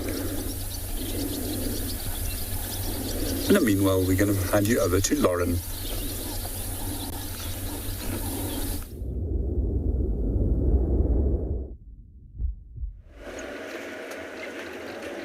Good luck, JP. Regarding the update Steve gave you about Shasha and Langa in the Mulwati, they were not in the Mulwati on Djuma. The Mulwati is a river system that goes all the way down south, and they were on Little Gowrie. So we hung around and hung around and hung around, hoping, willing and wishing that they just moved north into our side, into our Mulwati. But sadly they didn't. They were Lala. We waited so patiently, and then I think they're heading south, which is rather unfortunate. I think Sabui, Shasha and Langa are all on Little Gowrie. And they toy with the idea of coming into Djuma. But I think once they get older, they're at that age now, spending not that much time with mum. And Langa, particularly the female, will start to now need to find her own space. She needs to explore. It will be next to mum. So I obviously hope that she comes north. She has 4 choices. North, south, east, west. Female leopards always give a section of their territory to their daughters, not their sons. Their sons disperse, but to their daughters. And then they have to shift and adjust, and everyone, all the leopards around her have to shift and adjust. It's constantly moving, and there needs to be space for Langa. If she goes west, she'll most likely be on Arathusa all the time, which is not a property that we can traverse. If she goes east, she'll most likely be on Chitwa and Cheetah Plains and Koro. If she goes south, then she has so many different options and we'll never be able to view her. But if she comes north, then she will come into Djuma. So fingers crossed. It'll take her a while, just like Kara and Kalamba, our very own. It takes them a while to find their paws and find their territory and know who are the neighbouring leopard, who are the threats, who is the dominant male, which area has the best resources, which area has the best sort of food, the most antelopes, which area has a reliable water supply.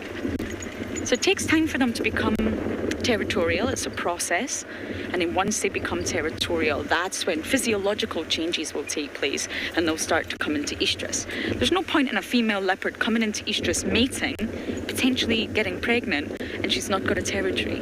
That wouldn't make much sense.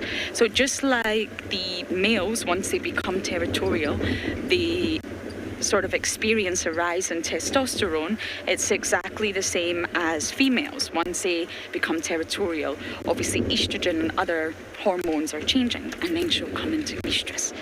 So unfortunately that was not successful, but I'm going to continue bumbling on, see what else I can find, and we're going to send you across to another live feed.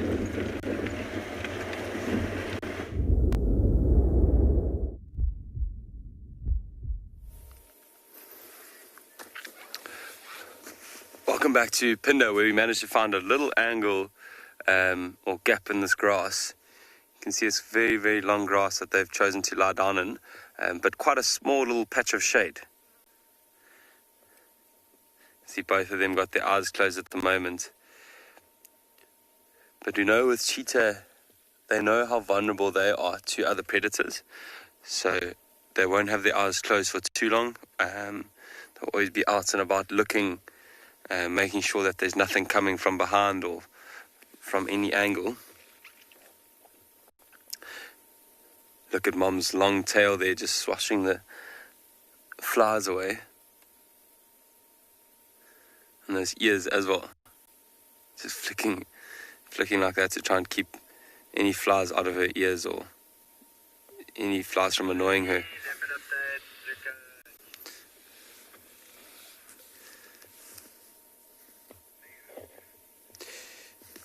So this cub's about 1 year old. You could see it is quite similar size to mom, just a little bit bigger. Wayne, they become territorial when they leave mom, so males will leave their mother after about 1.5 years to 2 years, and for a little while they're going to be nomadic, and they won't really have much of a territory. They'll try and roam around and find an area where there are no other males, or just try and not scent mark until they know they're big enough and strong enough to defend a territory of their own. So probably after 3 years, 3 to 4 years, they'll become a lot more territorial. But female cheetah aren't territorial. They kind of wander around. They've got a home range that they wander around, and they won't scent mark like males do. So this cheetah, this mum, has been taking around her cub, around the whole reserve, just showing it all the different parts of the reserve, and maybe in the next 6 months this cub will be leaving mom and going out on his own, on her own rather, and she will know all that knowledge from mom, of where to find food, where to find water, and so it's quite amazing. On Phinda, the cheetah will often den in quite a similar area, and then when they're old enough to move around with their cubs, they'll go around from place to place quite slowly, just getting the cubs used to the area.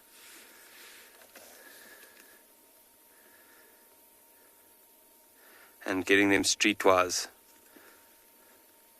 They know where to avoid the areas where there are lions or where there's a lot of high leopard density. Because on Phinda we don't have a lot of open areas, and so our cheetah have quite well adapted to actually hunting in thicker spots, unlike where you'll see in the Masai Mara or in the Serengeti, where you often see cheetah running in the open plains. The cheetah here often actually hunts in the thicker areas, so they've adapted quite well to hunting here. But these cheetah don't seem to be moving too much. I'm sure as the sun rises a little bit and the shade moves, they might move a little bit into the shade, but we'll stick it out and see maybe if they do decide to get up.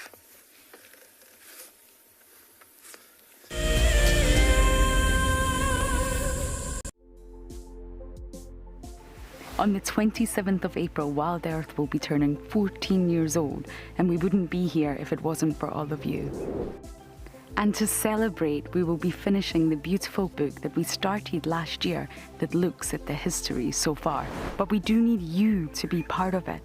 Please submit your most memorable sighting, or what Wild Earth means to you, or even just your name and a comment to be included inside the book.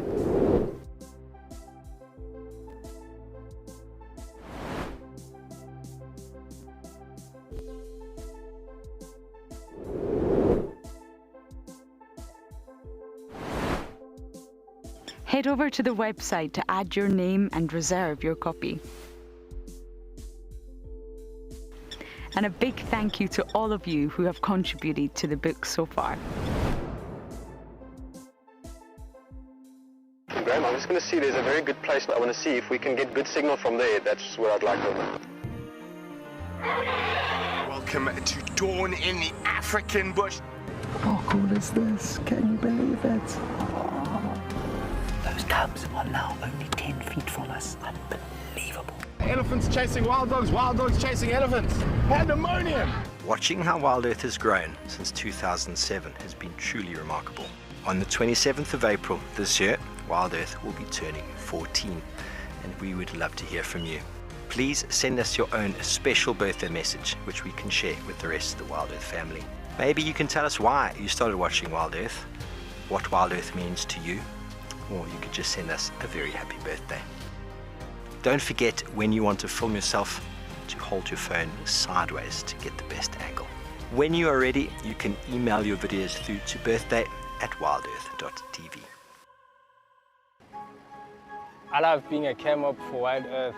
The animals coming right up close to you, especially like lions. Sometimes you get nervous, but you have to go with the flow. My favorite animal to film is the elephant because of how big it is. But when it's really up close to you, it's one animal that you would say, I really respect you.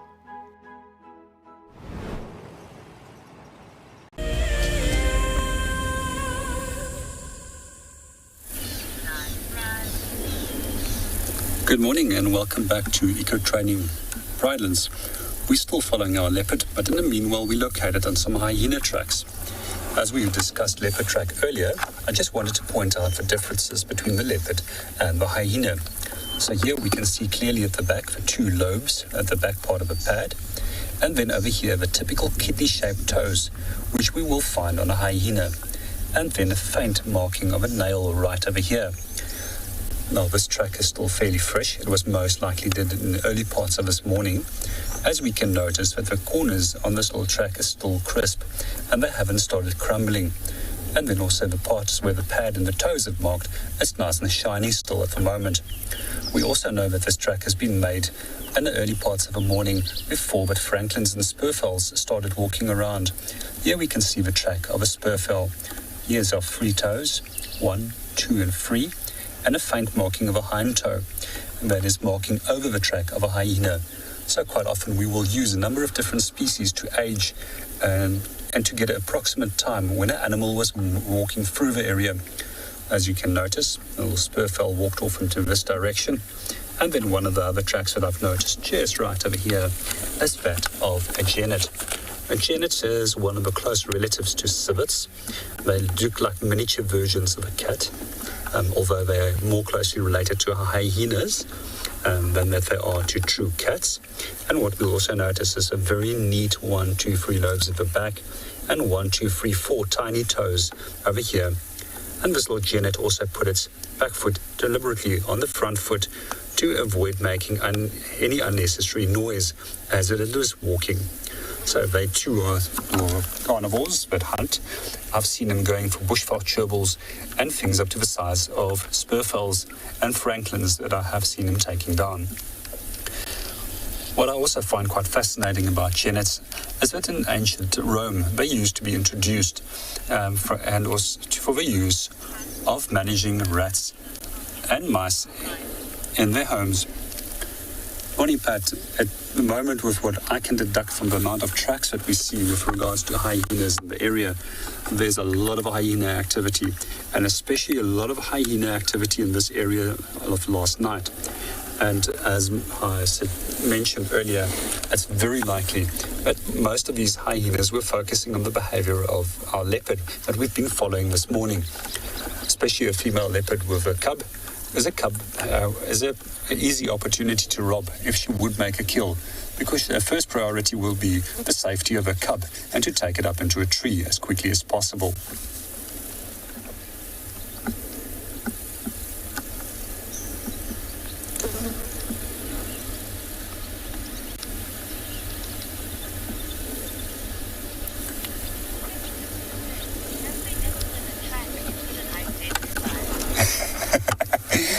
Good morning, Sergio, and welcome to the show. And to answer that question, yes, quite often. There's quite often tracks that will stump me, and sometimes you need to persevere by walking a little bit further and just try and still figure it out. Sometimes you need to just sit and look at everything that you see in that direct area. And then quite often you get additional evidence that will support you or lead you to a specific answer when it comes to a track. But yeah, there's even at times this morning where we were looking at the leopard track where it looked very odd, and especially with the soil type at that stage, it made it look very different. And at one stage we almost said that it thought that it could potentially be cheetah that came through, and then as we continued and we came to an area with much more firm soil, we actually managed to find the perfect track. And then from there on we started trailing her and confirm that it is leopard every time that we looked down to the specific track that we found. Tracking is actually an amazing hobby if you would like to get involved in it. And there's a number of companies that do provide tracking courses. And what I find amazing is that you can also use the tracking skills that you learn into everyday life, because it teaches you to be quite systematic about dealing with a number of challenges that might arise in your life.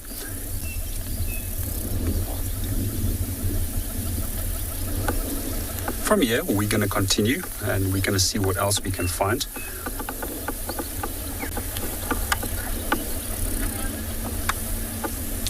And in the meanwhile, while we continue on our journey to see what we can find, we're going to hand you over to Tswalu.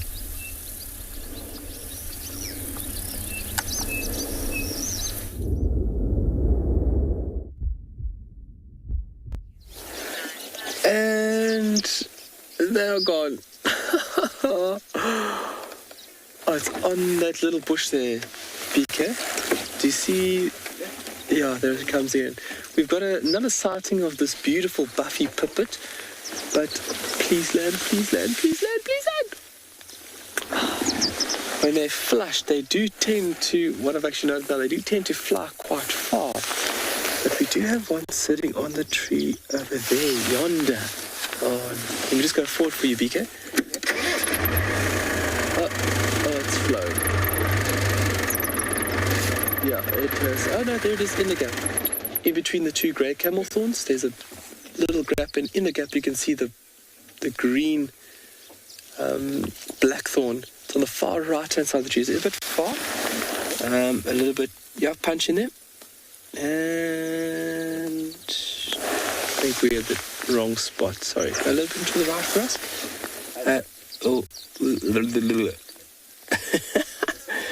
Making it a little challenging here. Just sorry, folks, the cat has flown now. All right, well, hopefully we can get a sighting of another one along the lines. We are still cresting these dunes. We are meandering very slowly. We've been actually looking for that bird, so driving slowly and just taking a look ahead of us, just for any movement. And as you see movement, putting off the car and then getting a little look-see. There's another one. I can see the long tail. Got it. Okay. And that's what makes these pipits fairly difficult. Yes, on the right, on the right, on the right. Yes, a little bit of a tricky view, but look at that long tail. There we go. Fantastic. Long tail. There's a slight little white eyebrow. It's a very light eyebrow at that. And then the pinkish base of the lower mandible is also very distinctive of this bird. And then it's got a little malar stripe. It looks like a little beard coming down its throat. Very, very distinctive. And then if you take a look on the left-hand side, its back, its dorsal section would be a plain or pale sandy brown. Nice long tail. And this is a buffy pipit. Oh, next to it, a little black-chested preenie has just come into the scene. And this is the first time in my time being in this wonderful and vast land that I've identified buffy pipit. So it just shows you now with those with the rains that we've had, favourable periods have obviously extended further, and this bird now has ventured out into this area.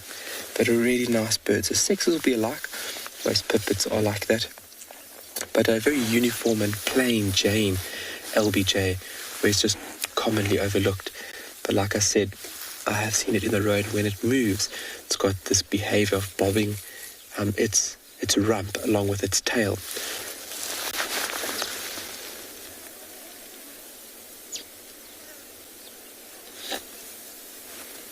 But lovely to go through these grassy sections and find these birds that we don't see very often. So you can just see that little white eyebrow now. As it turns its head, you can see the little eyebrow or supercilium. A very important tool when it comes to birding, especially with these birds that look alike within a family group, pipits and larks. So you've got to use all of your little points. So from the coloration of the bird, the general size and shape, the beak length, the beak shape, beak color. Oh, and there it goes. Fantastic. Yes, got it. Yes, I love it when we're successful like that. Yeah. Okay. And then we're just going to scoot around the corner And then this section over here is going to open up quite nicely, and we are going to see what we can see from this vantage point. But while we are busy on this little stretch of it, let's send you over to Steve, who's also got a bird.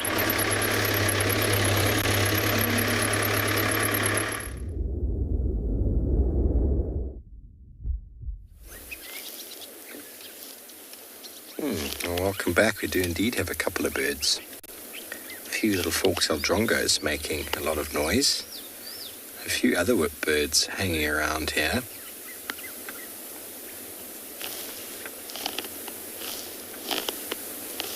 The open area here of quarantine where we had tracks of a male leopard heading in this direction.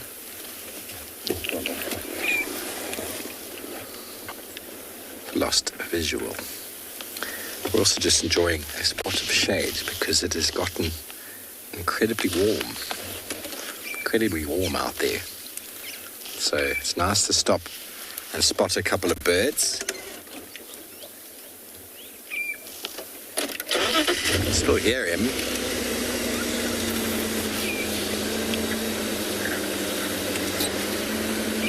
He's just over there. Oh, a bit low down. In the sun, they need to keep moving. Hang on, we might have we can get this bird here, Darby. I think it's a yellow-throated petroni without me looking. Oh! Sounded like it.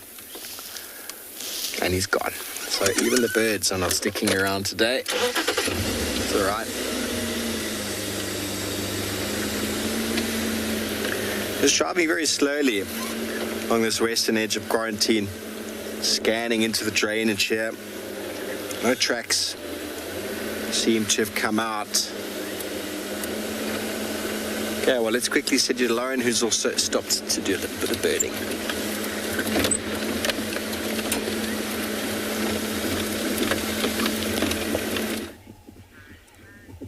I've been sitting on the edge of my seat hoping that this bird doesn't fly away, and it's not. Thank goodness. Nothing else has gone to plan today. Now, we have the brown-hooded kingfisher. And one of my favourites, actually, I must be honest with you all, I prefer the brown-hooded to the woodlands. I think the brown-hooded is just a gorgeous bird. Now, I'm struggling to see if it's male or female from here, to be honest. The sunlight, that sort of harsh light, is really quite blinding today. But generally, the male has a black shoulder, so that sort of plumage above the turquoise green plumage, which are the primary flight feathers, actually. The sort of bar above that is black in males and brown in females, so it's quite easy to tell the difference, but I'm really struggling from here. It's quite far away. But it's so lovely to see a brown-hooded. I'm actually at Buffelshoek Dam trying to find the malachite. The elusive malachite that is not on my bird list. I'm determined to grow my bird list. I've chosen the worst time though, because most of the migrants will be departing. They're going to be leaving. Winter is here. So slowly but surely it's going to get quieter in terms of bird calls, and just in terms of the general diversity of birds that we have, it's going to decrease, that's for sure. Now, the woodland kingfisher, the one with the iconic call, which I've not heard in quite a few days, actually. It's an intra-African breeding migrant. So it doesn't leave Africa, but it does come to at least the low veldt around October time, sometimes November, around the start of summer. And it's here to breed and feed. So not only can it feast on all the delicious insects around and get bigger and stronger and put on weight, then it's going to have lots of energy to try and attract the females to breed. And normally they leave around April. So it's really that time when, to be honest, the woodland kingfishers are going to leave. But luckily, the brown-hooded here stays all year round. So it does feed mostly on insects, but then of course it's going to have to adapt its diet ever so slightly when winter comes. You will see them eating geckos, even really small chameleons, chameleon hatchlings, skinks. They've even been known to eat young birds. Can you believe that? And also snakes, fish, crabs, rodents. So the brown-hooded kingfisher, well, they will eat anything that they can get their talons on. Ah, I'm so glad you didn't fly away. Thank you, Kingfisher. We're just going to spend a little bit longer at Buffelshoek Dam, and we're going to send you guys across to Pridelands.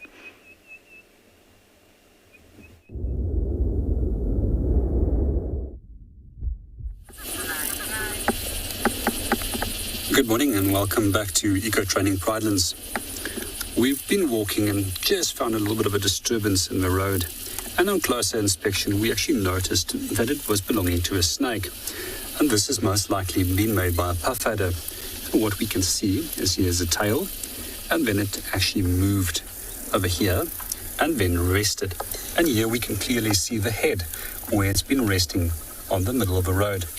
So being a reptile, they are dependent on the sun to heat up their body sufficiently. So either by moving in or out of the sun, they can maintain a consistent body temperature. So one of the advantages that reptiles have is that they actually can get away with spending less energy than that we would do in terms of burning fats, carbohydrates and proteins to maintain a consistent body temperature. What we also find is that it's most often quite in the early morning that they will spend time by basking in the sun in these areas, and then again in the later parts of the afternoon, that they will raise their body temperatures. It's now most likely moved off into this direction and went looking for a meal. So a puff adder is a fairly common adder species that we find in South Africa. It's also one of the snake species which is quite often responsible for most snake bites, especially so in the western half of South Africa.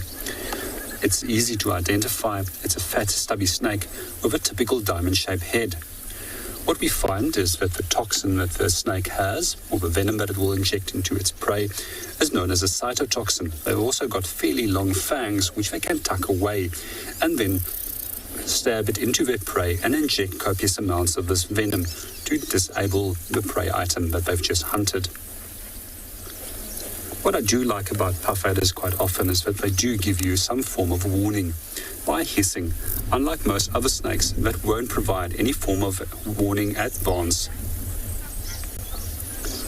And meanwhile, we're going to continue, see what we can find, and hand you over to Pinder, where they're busy viewing some antelope.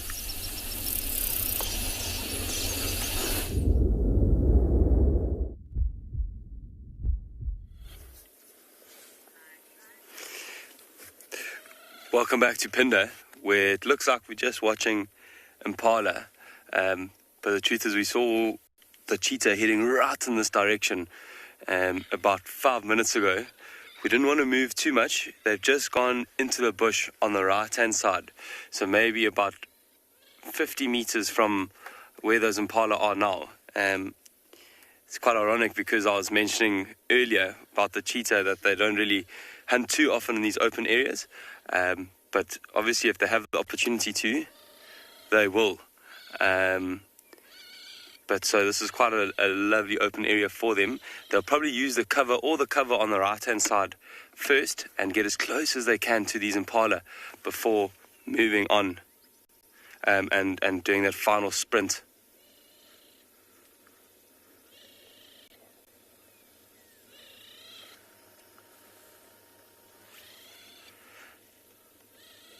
As those Impala move further and further along the airstrip, this is an old airstrip, and I'm sure the cheetah are walking almost parallel to them through the thicket there. I'm sure it would almost be nicer for the cheetah if these Impala do move towards the thicket or a little bit closer. They'll use that little bit of cover that they have with their camouflage, work really, really well together. I'm sure the cheetah's eyeing out that young Impala on the right-hand side, probably not one of the larger rams.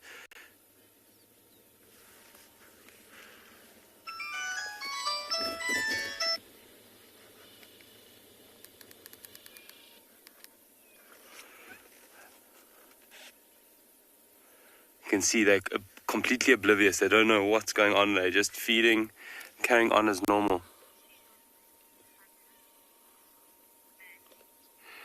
Mandy, that's a good question. So females, when they're on their own, they'll hunt by themselves, and as their cubs get a little bit older, the cubs will assist them. But then male coalitions, so when there's more than one male that's together, they'll often hunt together. So either one will chase and the other one will help flush the animal towards the other one, or they'll hunt together so they can actually take down much larger prey than a female that's just by herself.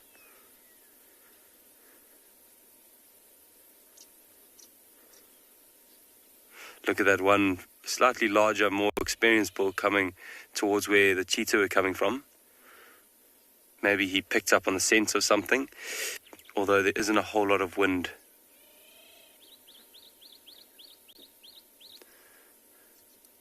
See, I'm just staring right in the direction of where the cheetah were coming from.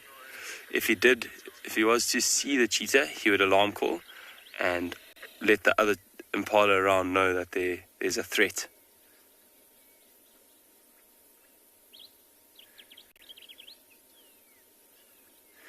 You can see the other impala all keeping an eye on him as well.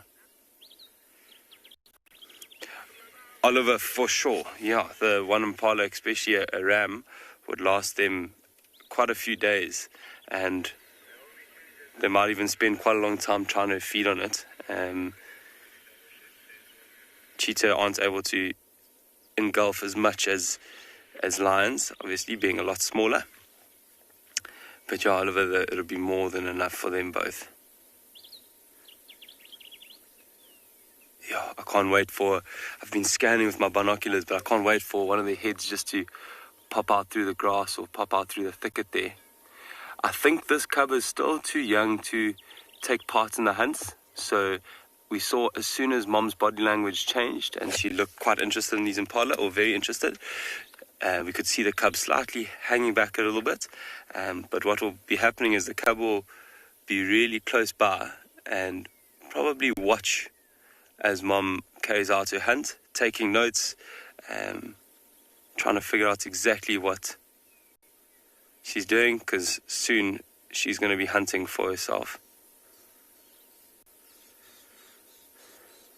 We know what lions do is, as they get a little bit older, as their cubs get older, the mom will half suffocate her prey and let the cubs kind of do the end bits, just do the last bit of suffocating until the prey has died. I'm not too sure if cheetah do that as well. I don't think they do.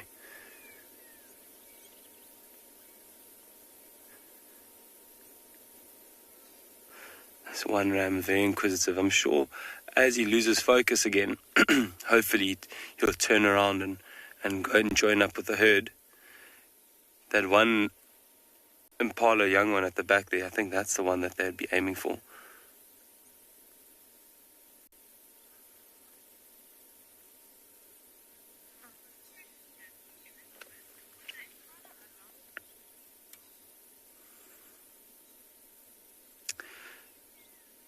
Elizabeth, that's a very, very good question, and I actually haven't thought about that before.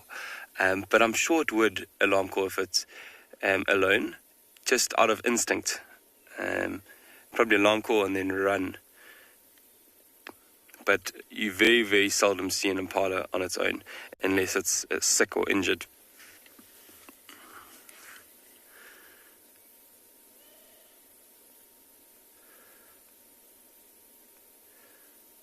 This is just a bachelor herd of impala.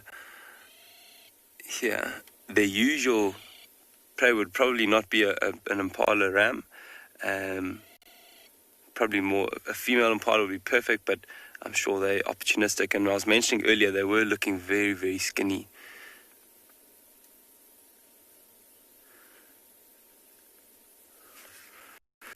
Impala's not really looking in the right direction anymore, looking more at us. We're going to keep you guys updated, and hopefully something does happen in the next few minutes, and I'm sure we'll see you just now.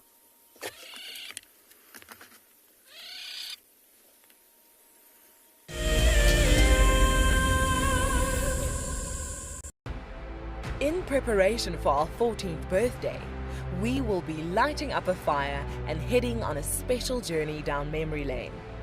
Join Lauren and Steve on the 11th of April for a sentimental look through the archives. The missing cubs have arrived! Holy moly, everyone, this is incredible stuff.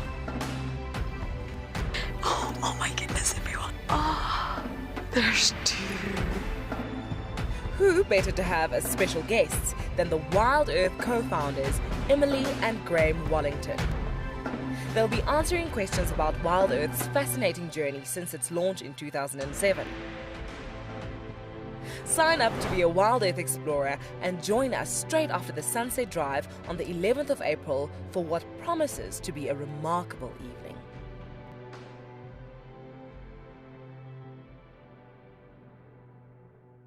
So in 1998, we had this idea to go and put a live web camera on a waterhole somewhere in the Sabi Sands next to the Kruger National Park. And I approached just about every single landowner and everybody thought I was completely crazy until I met Yuri and Pippa Moorman.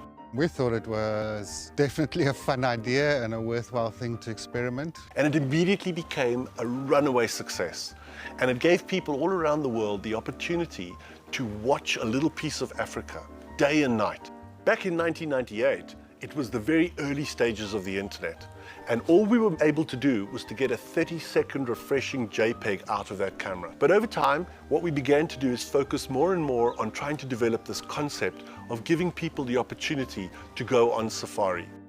Even though we live just 500 meters up this hill, we still put the camera on to see what's happening. Absolutely, we watch it ourselves. My name is Taylor McCurdy and I work for Eco Training. I love hearing from all of the viewers. However, I particularly enjoy those of you who have been watching for a few years. Your questions are just so advanced and they really get me thinking. If you'd like to ask a question on Wild Earth, you need to register on our website. Once you've done that, head to the live safari page and submit your questions below the live feed.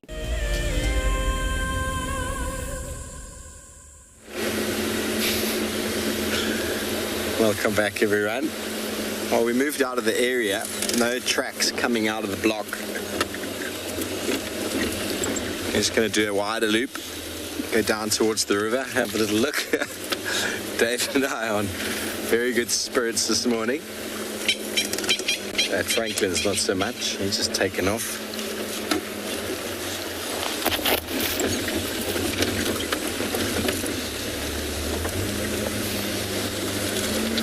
Go down towards the Mawati. So we've been talking about the elephants leaving for some time, and then they hung around, and now it's almost like a switch has been switched and they're gone. Haven't seen an elephant in 4 days.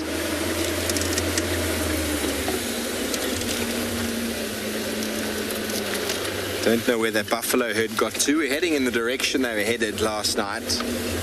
They probably crossed out south, but maybe where we're checking in towards the east and the river, we might get a sign of them. Oh, little baby. Tell me when you're happy. Yeah. Right there. We don't get to put these fellows on camera all the time, the Nyalas. It's very hard to see them. I got them. That's why we don't put them on camera. They're very hard to see. Orange-breasted bushshark.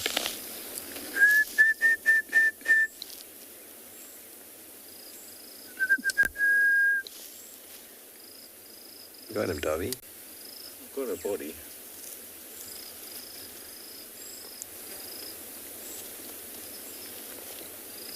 Perfect habitat for the Nyala. Dense riparian riverine thickets.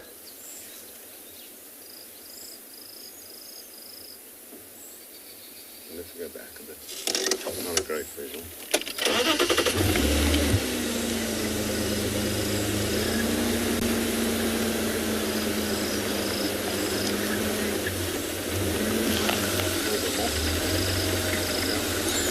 Liam, well, definitely in our springtime, when many of the female Nyala are pregnant, if we had a few dry years, Osana was killing them left, right, and centre. Either he was killing them, or they were dying of malnutrition.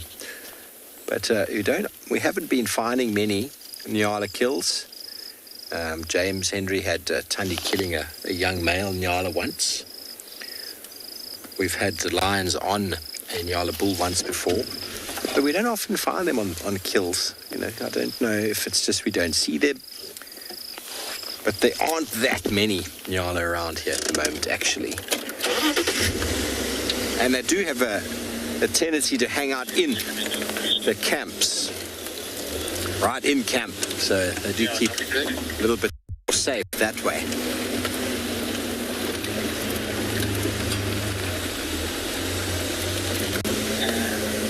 I'm just looking. Yeah.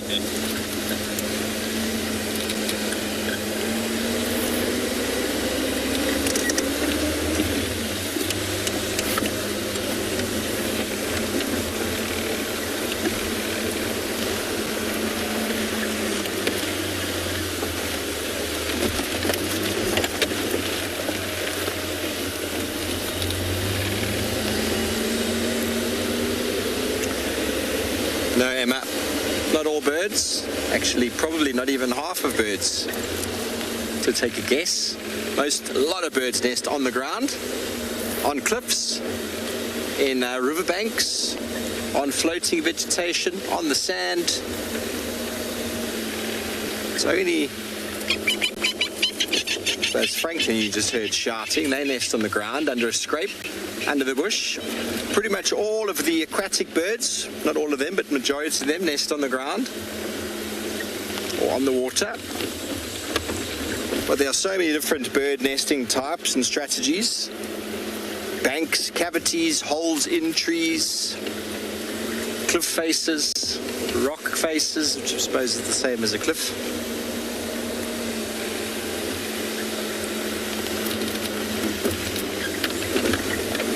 Most of the sort of sea-going birds, they just nest on the ground, on the islands.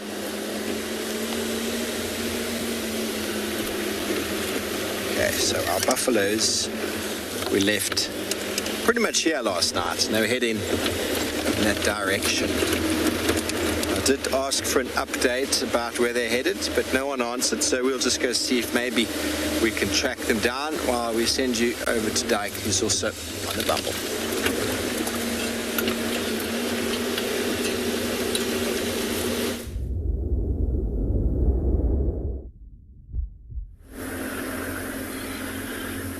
Yeah, as you look in front of us, we're still driving down this riverbed, trying to find that female lion with the 3 cubs, but we haven't picked up any sign of her as yet. But we're hoping there's somewhere in this riverbed, because it's also getting a bit warmer for the vultures to catch current up in the air. So the chances are we might see vultures going up and down. So if you look in front of us, you can see on both sides of this riverbed, on the banks here, there's some big trees, which it's a good nesting areas for those vultures that can lead us to where those lions could be. As you can see, we're driving down this track that's formed by vehicles driving here, trying to pick up this lioness with the 3 cubs. And then if we don't have any luck here, because there's no tracks that we've come across so far, we'll go out this riverbed onto the road that's opposite to us on our left-hand side. The chances are the time she left this riverbed, she may have gone across one of these roads to try and go off to hunt. And then even if the cubs are here, we won't be able to see the cubs, because these cubs are very wise. They know they're very vulnerable when they by themselves. So they might get taken by other predators. So the cubs won't come out when they're alone. They'll wait for the mother to come back. So that's why I just said, even if these cubs are here, we won't be able to see them. So let's hope, if the tracks are not here in the riverbed, she have crossed the road and will be able or get lucky to find her tracks on the other side and follow those tracks and see if we can find this lion this morning. Yeah, so we're almost at the crossing now in front of us that will lead us out of this beautiful dry riverbed. So we're gonna go out the riverbed in the next minute or so to get onto the road.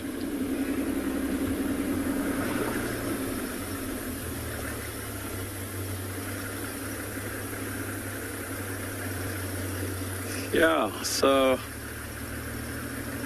saw a branch moving. I thought it was something in the tree there, but it's just the wind. And then, yeah, we continue down this riverbed and looking around to see whether we can be lucky with something here.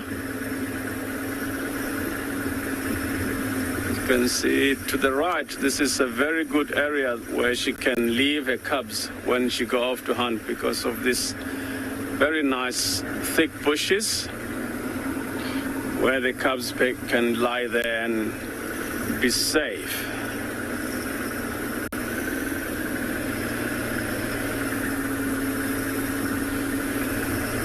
We're gonna go further up ahead down this riverbed and keep searching for these lioness.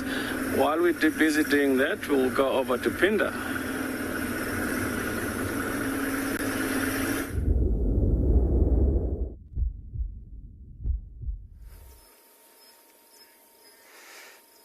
Welcome back to Pinda, everyone, where these cheetah got caught out and they got really, really close to the impala, and I think that male that we had seen approaching them, he spotted them, and we heard a little alarm call, and we know that once they've been caught out, often animals won't carry on chasing. So unfortunately they didn't get one of the impala this time, or fortunately, depends what you guys think. But yeah, they are looking really skinny, and I'm sure sometime today or later on this evening, this afternoon, they will probably look to go hunting again. It's got really, really hot now, and I think they found a nice patch of shade that's really comfortable for them. Quite nice and protected here. At least they know that there are some impala around, so they don't have to go too far to try and find a little bit of food later on.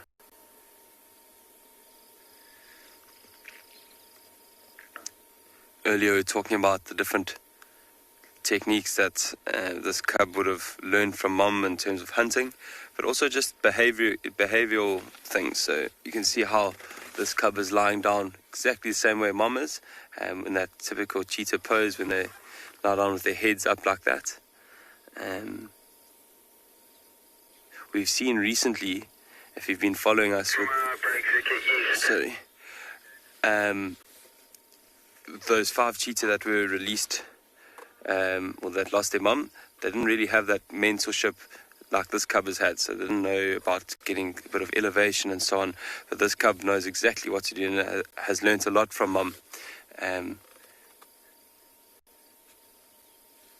It's going to be a lot more streetwise in those other cheetah that we've been seeing a bit.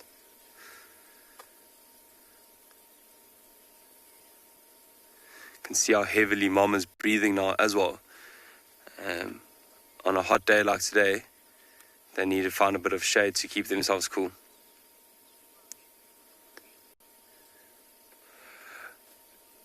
Tommy, I'm not too sure exactly how many days and hours, but they usually will start really struggling after between 5 days and a week. You'd see them being really skinny, probably lose a lot of energy, and yeah, I wonder if they were so desperate, if they even came across an old carcass or something, if they would try and feed on it to get a little bit of energy. But luckily on Pinda, there's a lot of prey for them here. There's a lot of there's various different antelope that they can feed on here, so you don't really see any of the predators in that condition, really when they're starving.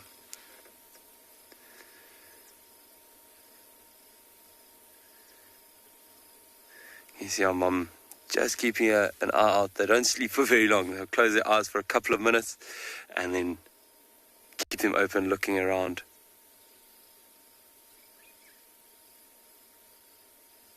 You can see our mum's just sniffing the air a little bit. What may have happened as well is we can see which direction the wind's blowing now. It's kind of blowing from where the cheetah are more towards where the impala were. And that's what may have messed up the hunt for these cheetah. The wind direction might have changed, and the impala picked up on the scent of them, and that's how they got caught out. It's amazing how cheetah have to take in, or all predators actually have to take in so many different factors when hunting. It's not purely just running and chasing. Obviously, cheetah are built for speed, and they've got that beautiful design for speed, but they have to use a lot of cover and stalking as well.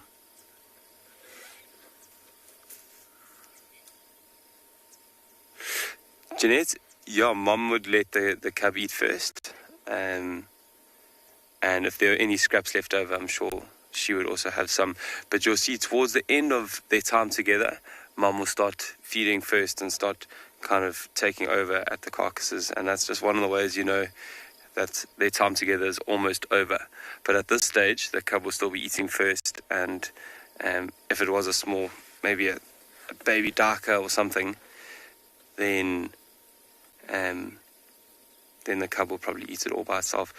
However, the mum will have to open up the meat for the cub at this stage. We know that most antelopes have really, really thick skin, or quite tough skin, not so thick, but really tough. And it's quite hard for their small teeth to get through it, so the mum will have to open it up for the cub.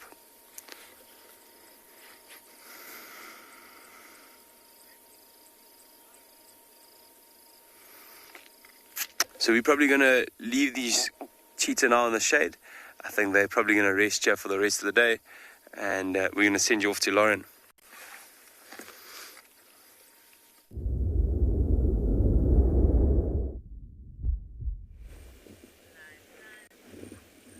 Our water monitor here is actually hunting, or should I say scoping for food. We see you. He was moving through the grass, forked tongue, in and out, tasting, smelling, analysing the surroundings to see what he can find. And I say he, again, it's very difficult to tell male and female, especially in reptiles.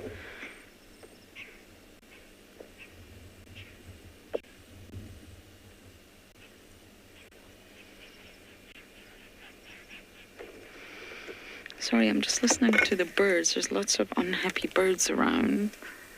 Some lilac-breasted rollers are very unhappy with each other.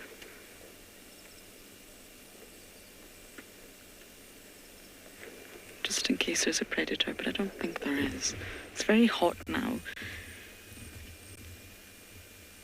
Unbelievable difference from this morning when we could barely see through the fog. And of course, it's the perfect time for reptiles to get moving. So your mammals, your cats will go flat, but your reptiles will get moving. They're now solar powered, they've now got energy, and they're now hungry.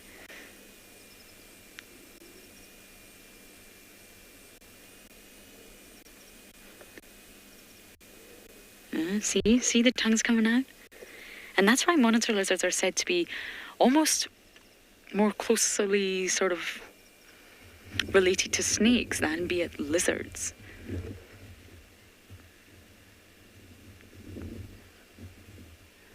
So the tongue acts just like the phlegm and grimace. He's got the organ of Jacobson up in his palate at the back of the roof of his mouth. He's trying to pump air using the tongue into the mouth, and then this organ, which has lots of chemoreceptors, is going to sort of start to taste and understand what's happening in the air around him. Something that us humans really can't get our head around. And then the messages from the chemoreceptors are sent to the brain. So if there's anything delicious nearby, this guy's going to know about it.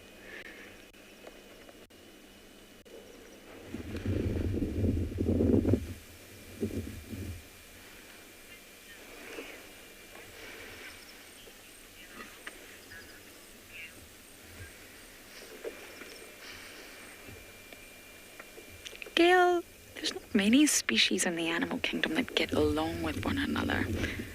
It's definitely a rare event to see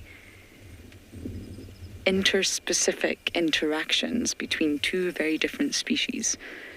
Now, you will find sort of mongoose and hornbills have a bit of a relationship, and that's a mammal and a bird. But the closer the species is to you in terms of relation, be it all monitor lizards, then the less likely there's going to be a relationship. That'll be intraspecific interactions. Too much competition. I mean, the biggest threat to any individual is an individual of your own species, and then the sort of next threat is a species that is closely related to you, that's similar to you because of competition. So I can safely say no. There's no species that get along.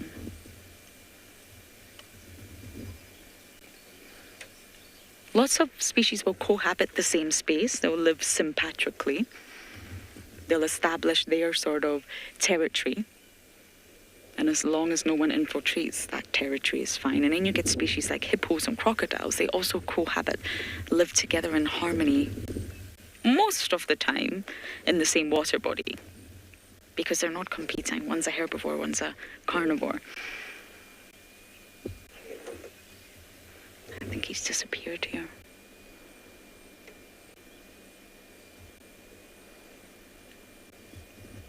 I love seeing water monitor lizards move through the water to see what they can find.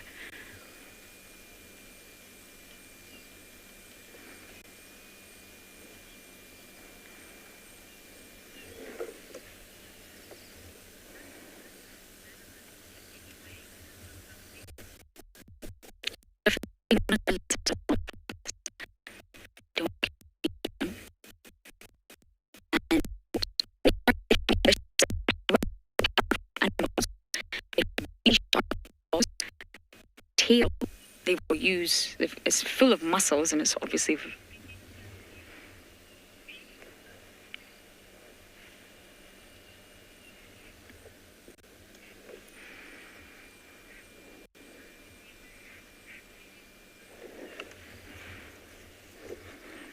sorry about that. I think we just had a signal dip there. So yes, they will use their tail almost like a powerful whip. And that can really, really be painful, of course, and they have got quite a powerful bite. So they can definitely defend themselves and they can definitely harm you. But there's no venom, Sir 50. I'm trying to find a dragonfly, Morgan, but they're just not staying still. I've actually got one. Are you ready? Morgan's just having a drink. I think he's choking on his own breath here. Oh no, it's blown away. No, there we go. Okay, 3 o'clock. Just about 1 meter into the water, there's a black dragonfly. I'm going to try and direct you to it. This should be fun. Here, try and aim for here.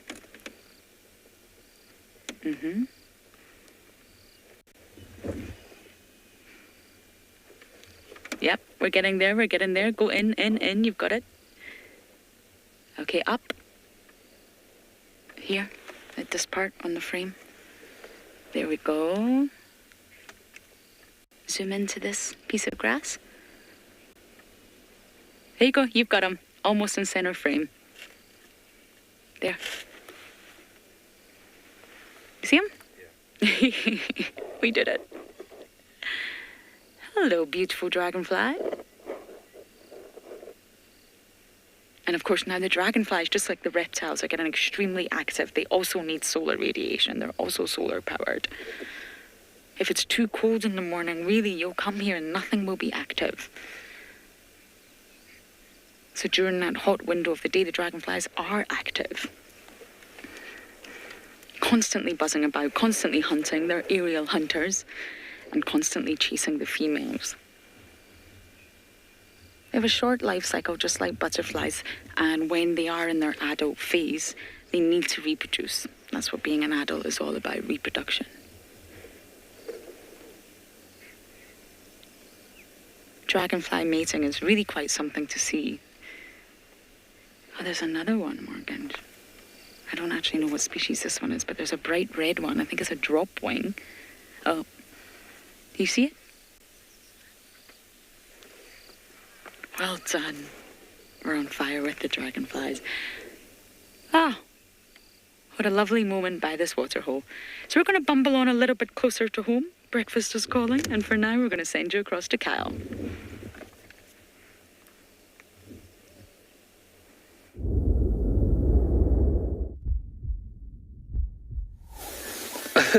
Well, watching dragonflies is always very entertaining, especially when it comes to identifying them. It can be a nice challenge. And IDing them like that at a watering hole, it's a very peaceful and beautiful setting. You also have birds, the trees, and it's all just wrapped up into a nice, neat little bow. And I love it. So we are scanning the far western dune there, and we've come through 3 or 4 more dunes, and we haven't seen much. Seen a lot of oryx and as well as wildebeest, but as in terms of now, there's been quite a dip in activity. And so we thought, let's just do a little landscape.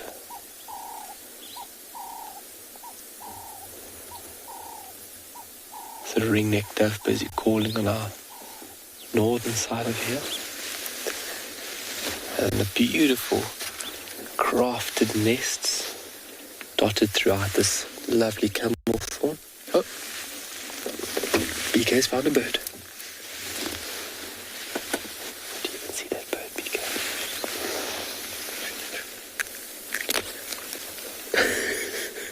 It's on the spot. Lovely. So sitting on a nice little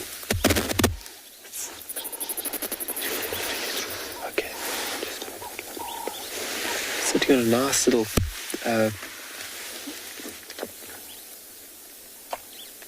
blackthorn, a very beautiful setting at that.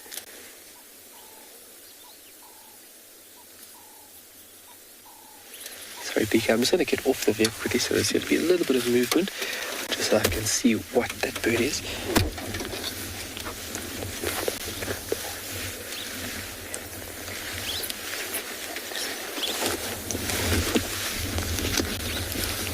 Just take a look over here. Are you looking there?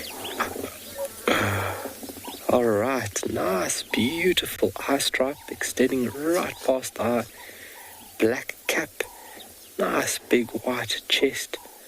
And then a very long tail. Quite a chunky bird. And then at the very end of the beak, it's a little bit far for us to see, but there is a hook at the end of the beak. So giving us indication as part of the shrike family that there is a common fiscal, very prominent bird seen throughout Tswalu, and one bird that can be very entertaining when it comes to it hunting and finding potential prey. Lots of scaly feathered finches calling along this thicket line over here and moving as they are doing so.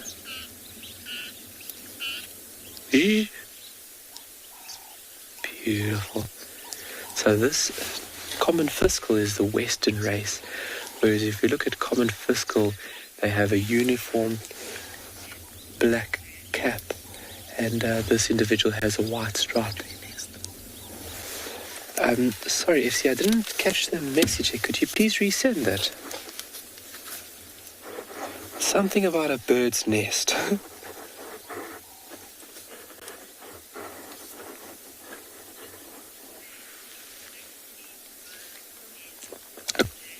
Where do these birds nest? There we go. I've got you 5-5. So they are monogamous, so a male and female will join up and they'll stay together, but they would build a bulky, almost cup nest, and this will be concealed within the lower section of a tree or even a shrub. So just its bulky size would be very easily identified when it comes to looking at nests. And sometimes nests can be fairly tricky because a lot of birds will produce small cup-shaped nests. But this individual, bulky cup, and then usually placed within the lower sections of a tree. And then it is a common host for that of the Jacobin cuckoo, which would go in search of this common fiscal nest and then actually lay its eggs inside the nest and then part and they have no parental care whatsoever. A very beautiful specimen at that, sitting over there looking for any prey. They feed or hunt by a form which is known as gleaning.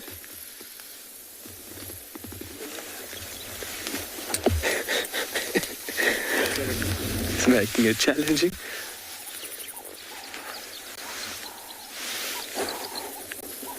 Lovely.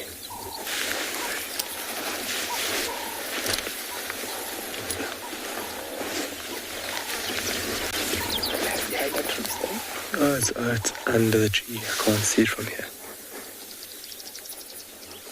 Oh, it's a bit far there. Let's go into these nests over here. BK, some lovely nests. When it comes to the skills that birds have at making nests, these birds definitely are the masters when it comes to creating these lovely, humble abodes for their young.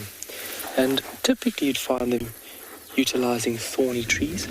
And if you think about the spines coming off the stem, those are perfect anchoring points for these birds then to weave around, to anchor and actually hold the nest in place. And a couple of weeks ago, it actually dawned upon me while driving around Tswalu, I've noticed now that these are nests made by the southern mossed weaver.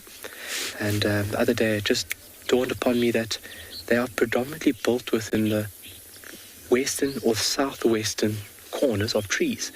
There are certain bird species that can give you an indication of a cardinal point or direction of where they would build their nest. So something like a red-billed buffalo weaver builds their nest on a very distinctive side of the tree. But it was actually a guest that we had here, and we were talking about these nests and just the absolute skill that these birds have. And then we started looking at it, and then it obviously came upon us that we're predominantly seeing these nests on the western side of trees, which I don't know, by my knowledge, if there's anything illustrated or documented about southern mossed weavers producing nests or making nests on the western, southwestern corners of trees. This might be a preference in terms of late afternoon light or more warmth, obviously, for the eggs, incubation or developing chicks. Very, very interesting stuff.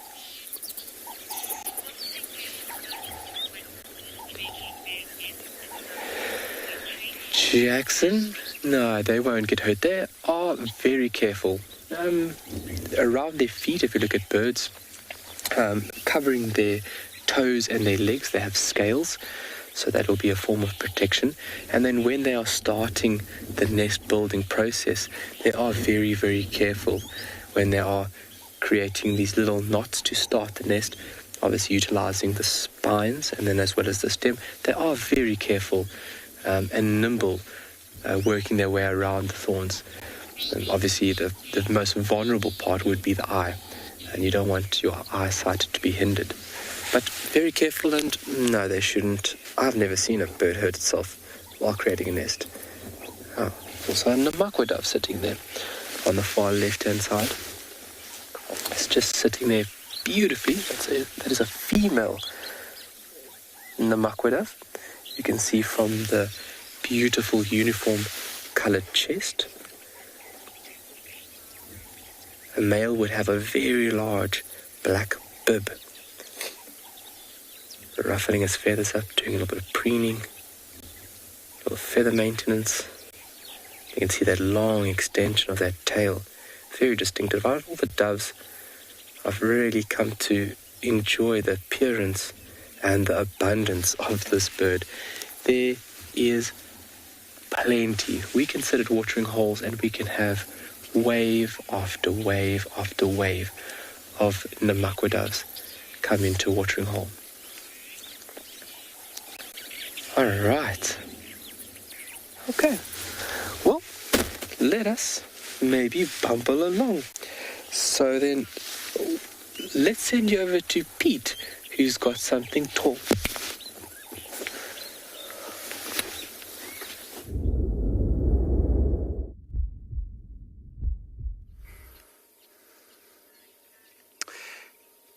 Welcome back to Phinda.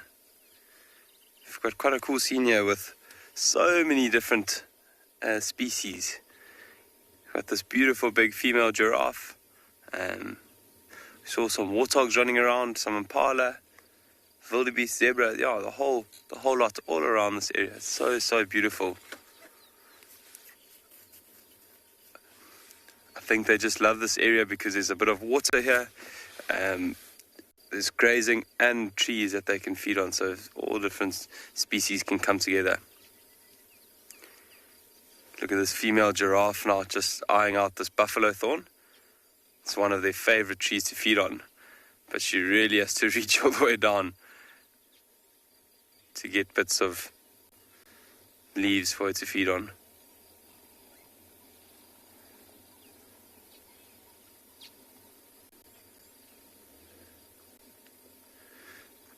You can see that buffalo thorn has been fed on quite a few times in the past.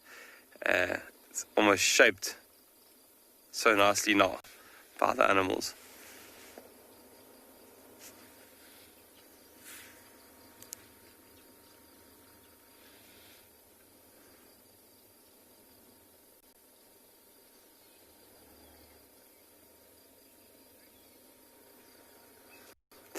Thanks, Internet. Yeah, I'm really enjoying just sitting here with the animals, listening to the birds calling. It's really, really special.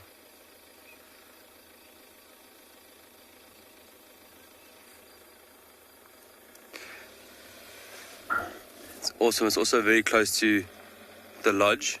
And we know in this area, when the lions aren't around, and the lions haven't been in this area for a little while, then all the plains game, all the antelope and the giraffe come to the area, come back. But as soon as the lions are here, then everything kind of disperses and keeps out of their way. It's quite amazing to see that hierarchy.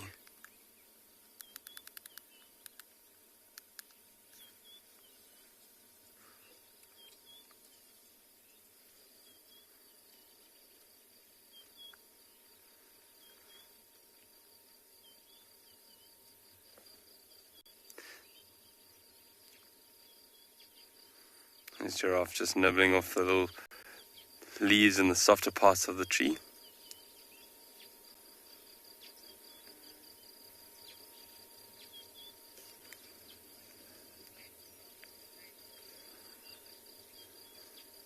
It is such a lovely backdrop, and this is that area, if you guys have watched with us, this is the Tabonkosi mountain, that's what we call it, and that Tabonkosi female, that leopard that we see in this area, this is part of her territory, and this is actually one of the roads we see her on quite often. It's really beautiful. If people come to Phinda, it's one of the most popular spots to get engaged. You can actually go all the way to the top there, and you can look over the whole reserve. It's really, really gorgeous. It's lovely for sunrises.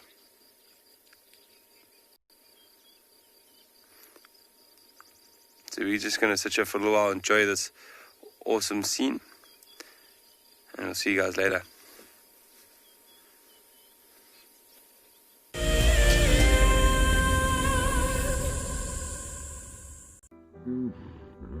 Nestled on the banks of one of the largest lakes in the Sabi Sands lies an award-winning game lodge called Chitwa Chitwa.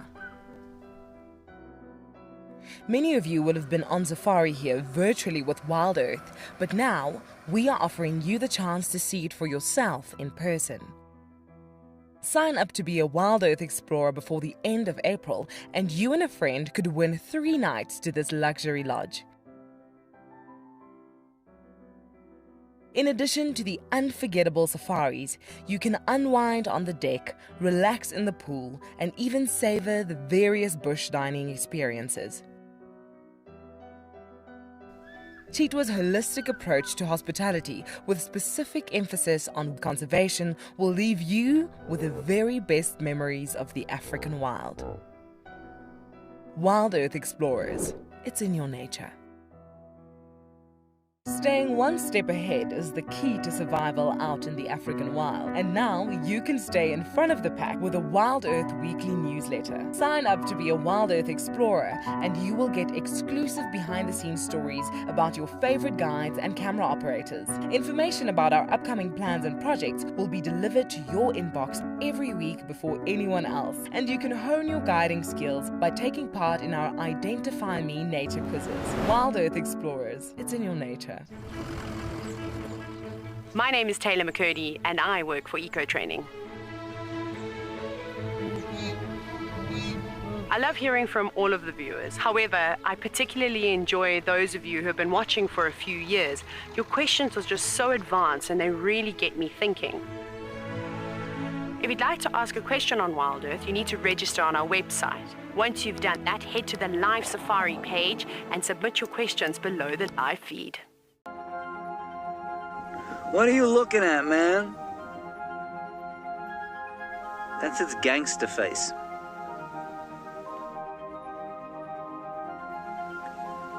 It has the manners of a common variety vagabond. Look at it, chewing with its mouth open like that.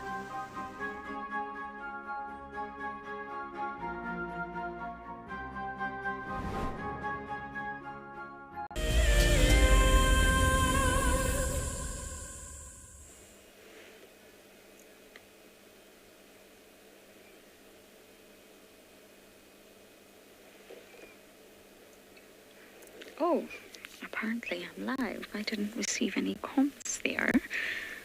Thank goodness for Impala. The Impala of quarantine. I'm watching him for a reason, though. We're watching this male for a reason. He seems to have got his herd. There's a few young boys hanging around, but there's no other adult males. So he's the dominant ram. And he's been doing his fleming grimace, constantly checking to see if any of the females are in estrus. The more female... See? Every time a female walks by, he has a little sniff. The more females that he can mate with, the better. That he won't mate with them if they're not in estrus. It's pointless. It's a wasted...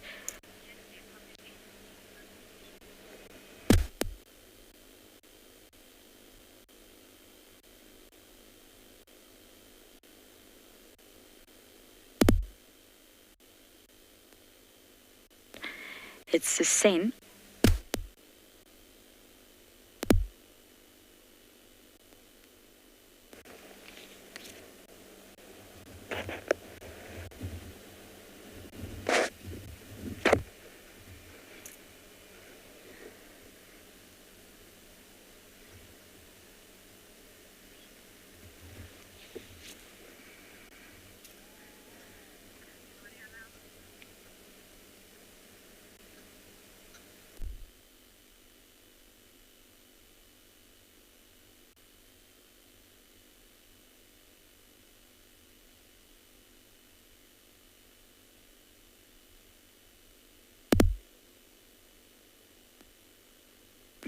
Herd of.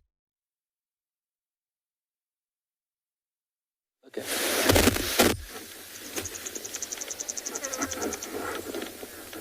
Well, sorry about that, but you are in a beautiful place, this side of the world. It's been a wonderful drive. The diversity that we've seen this morning has been magical.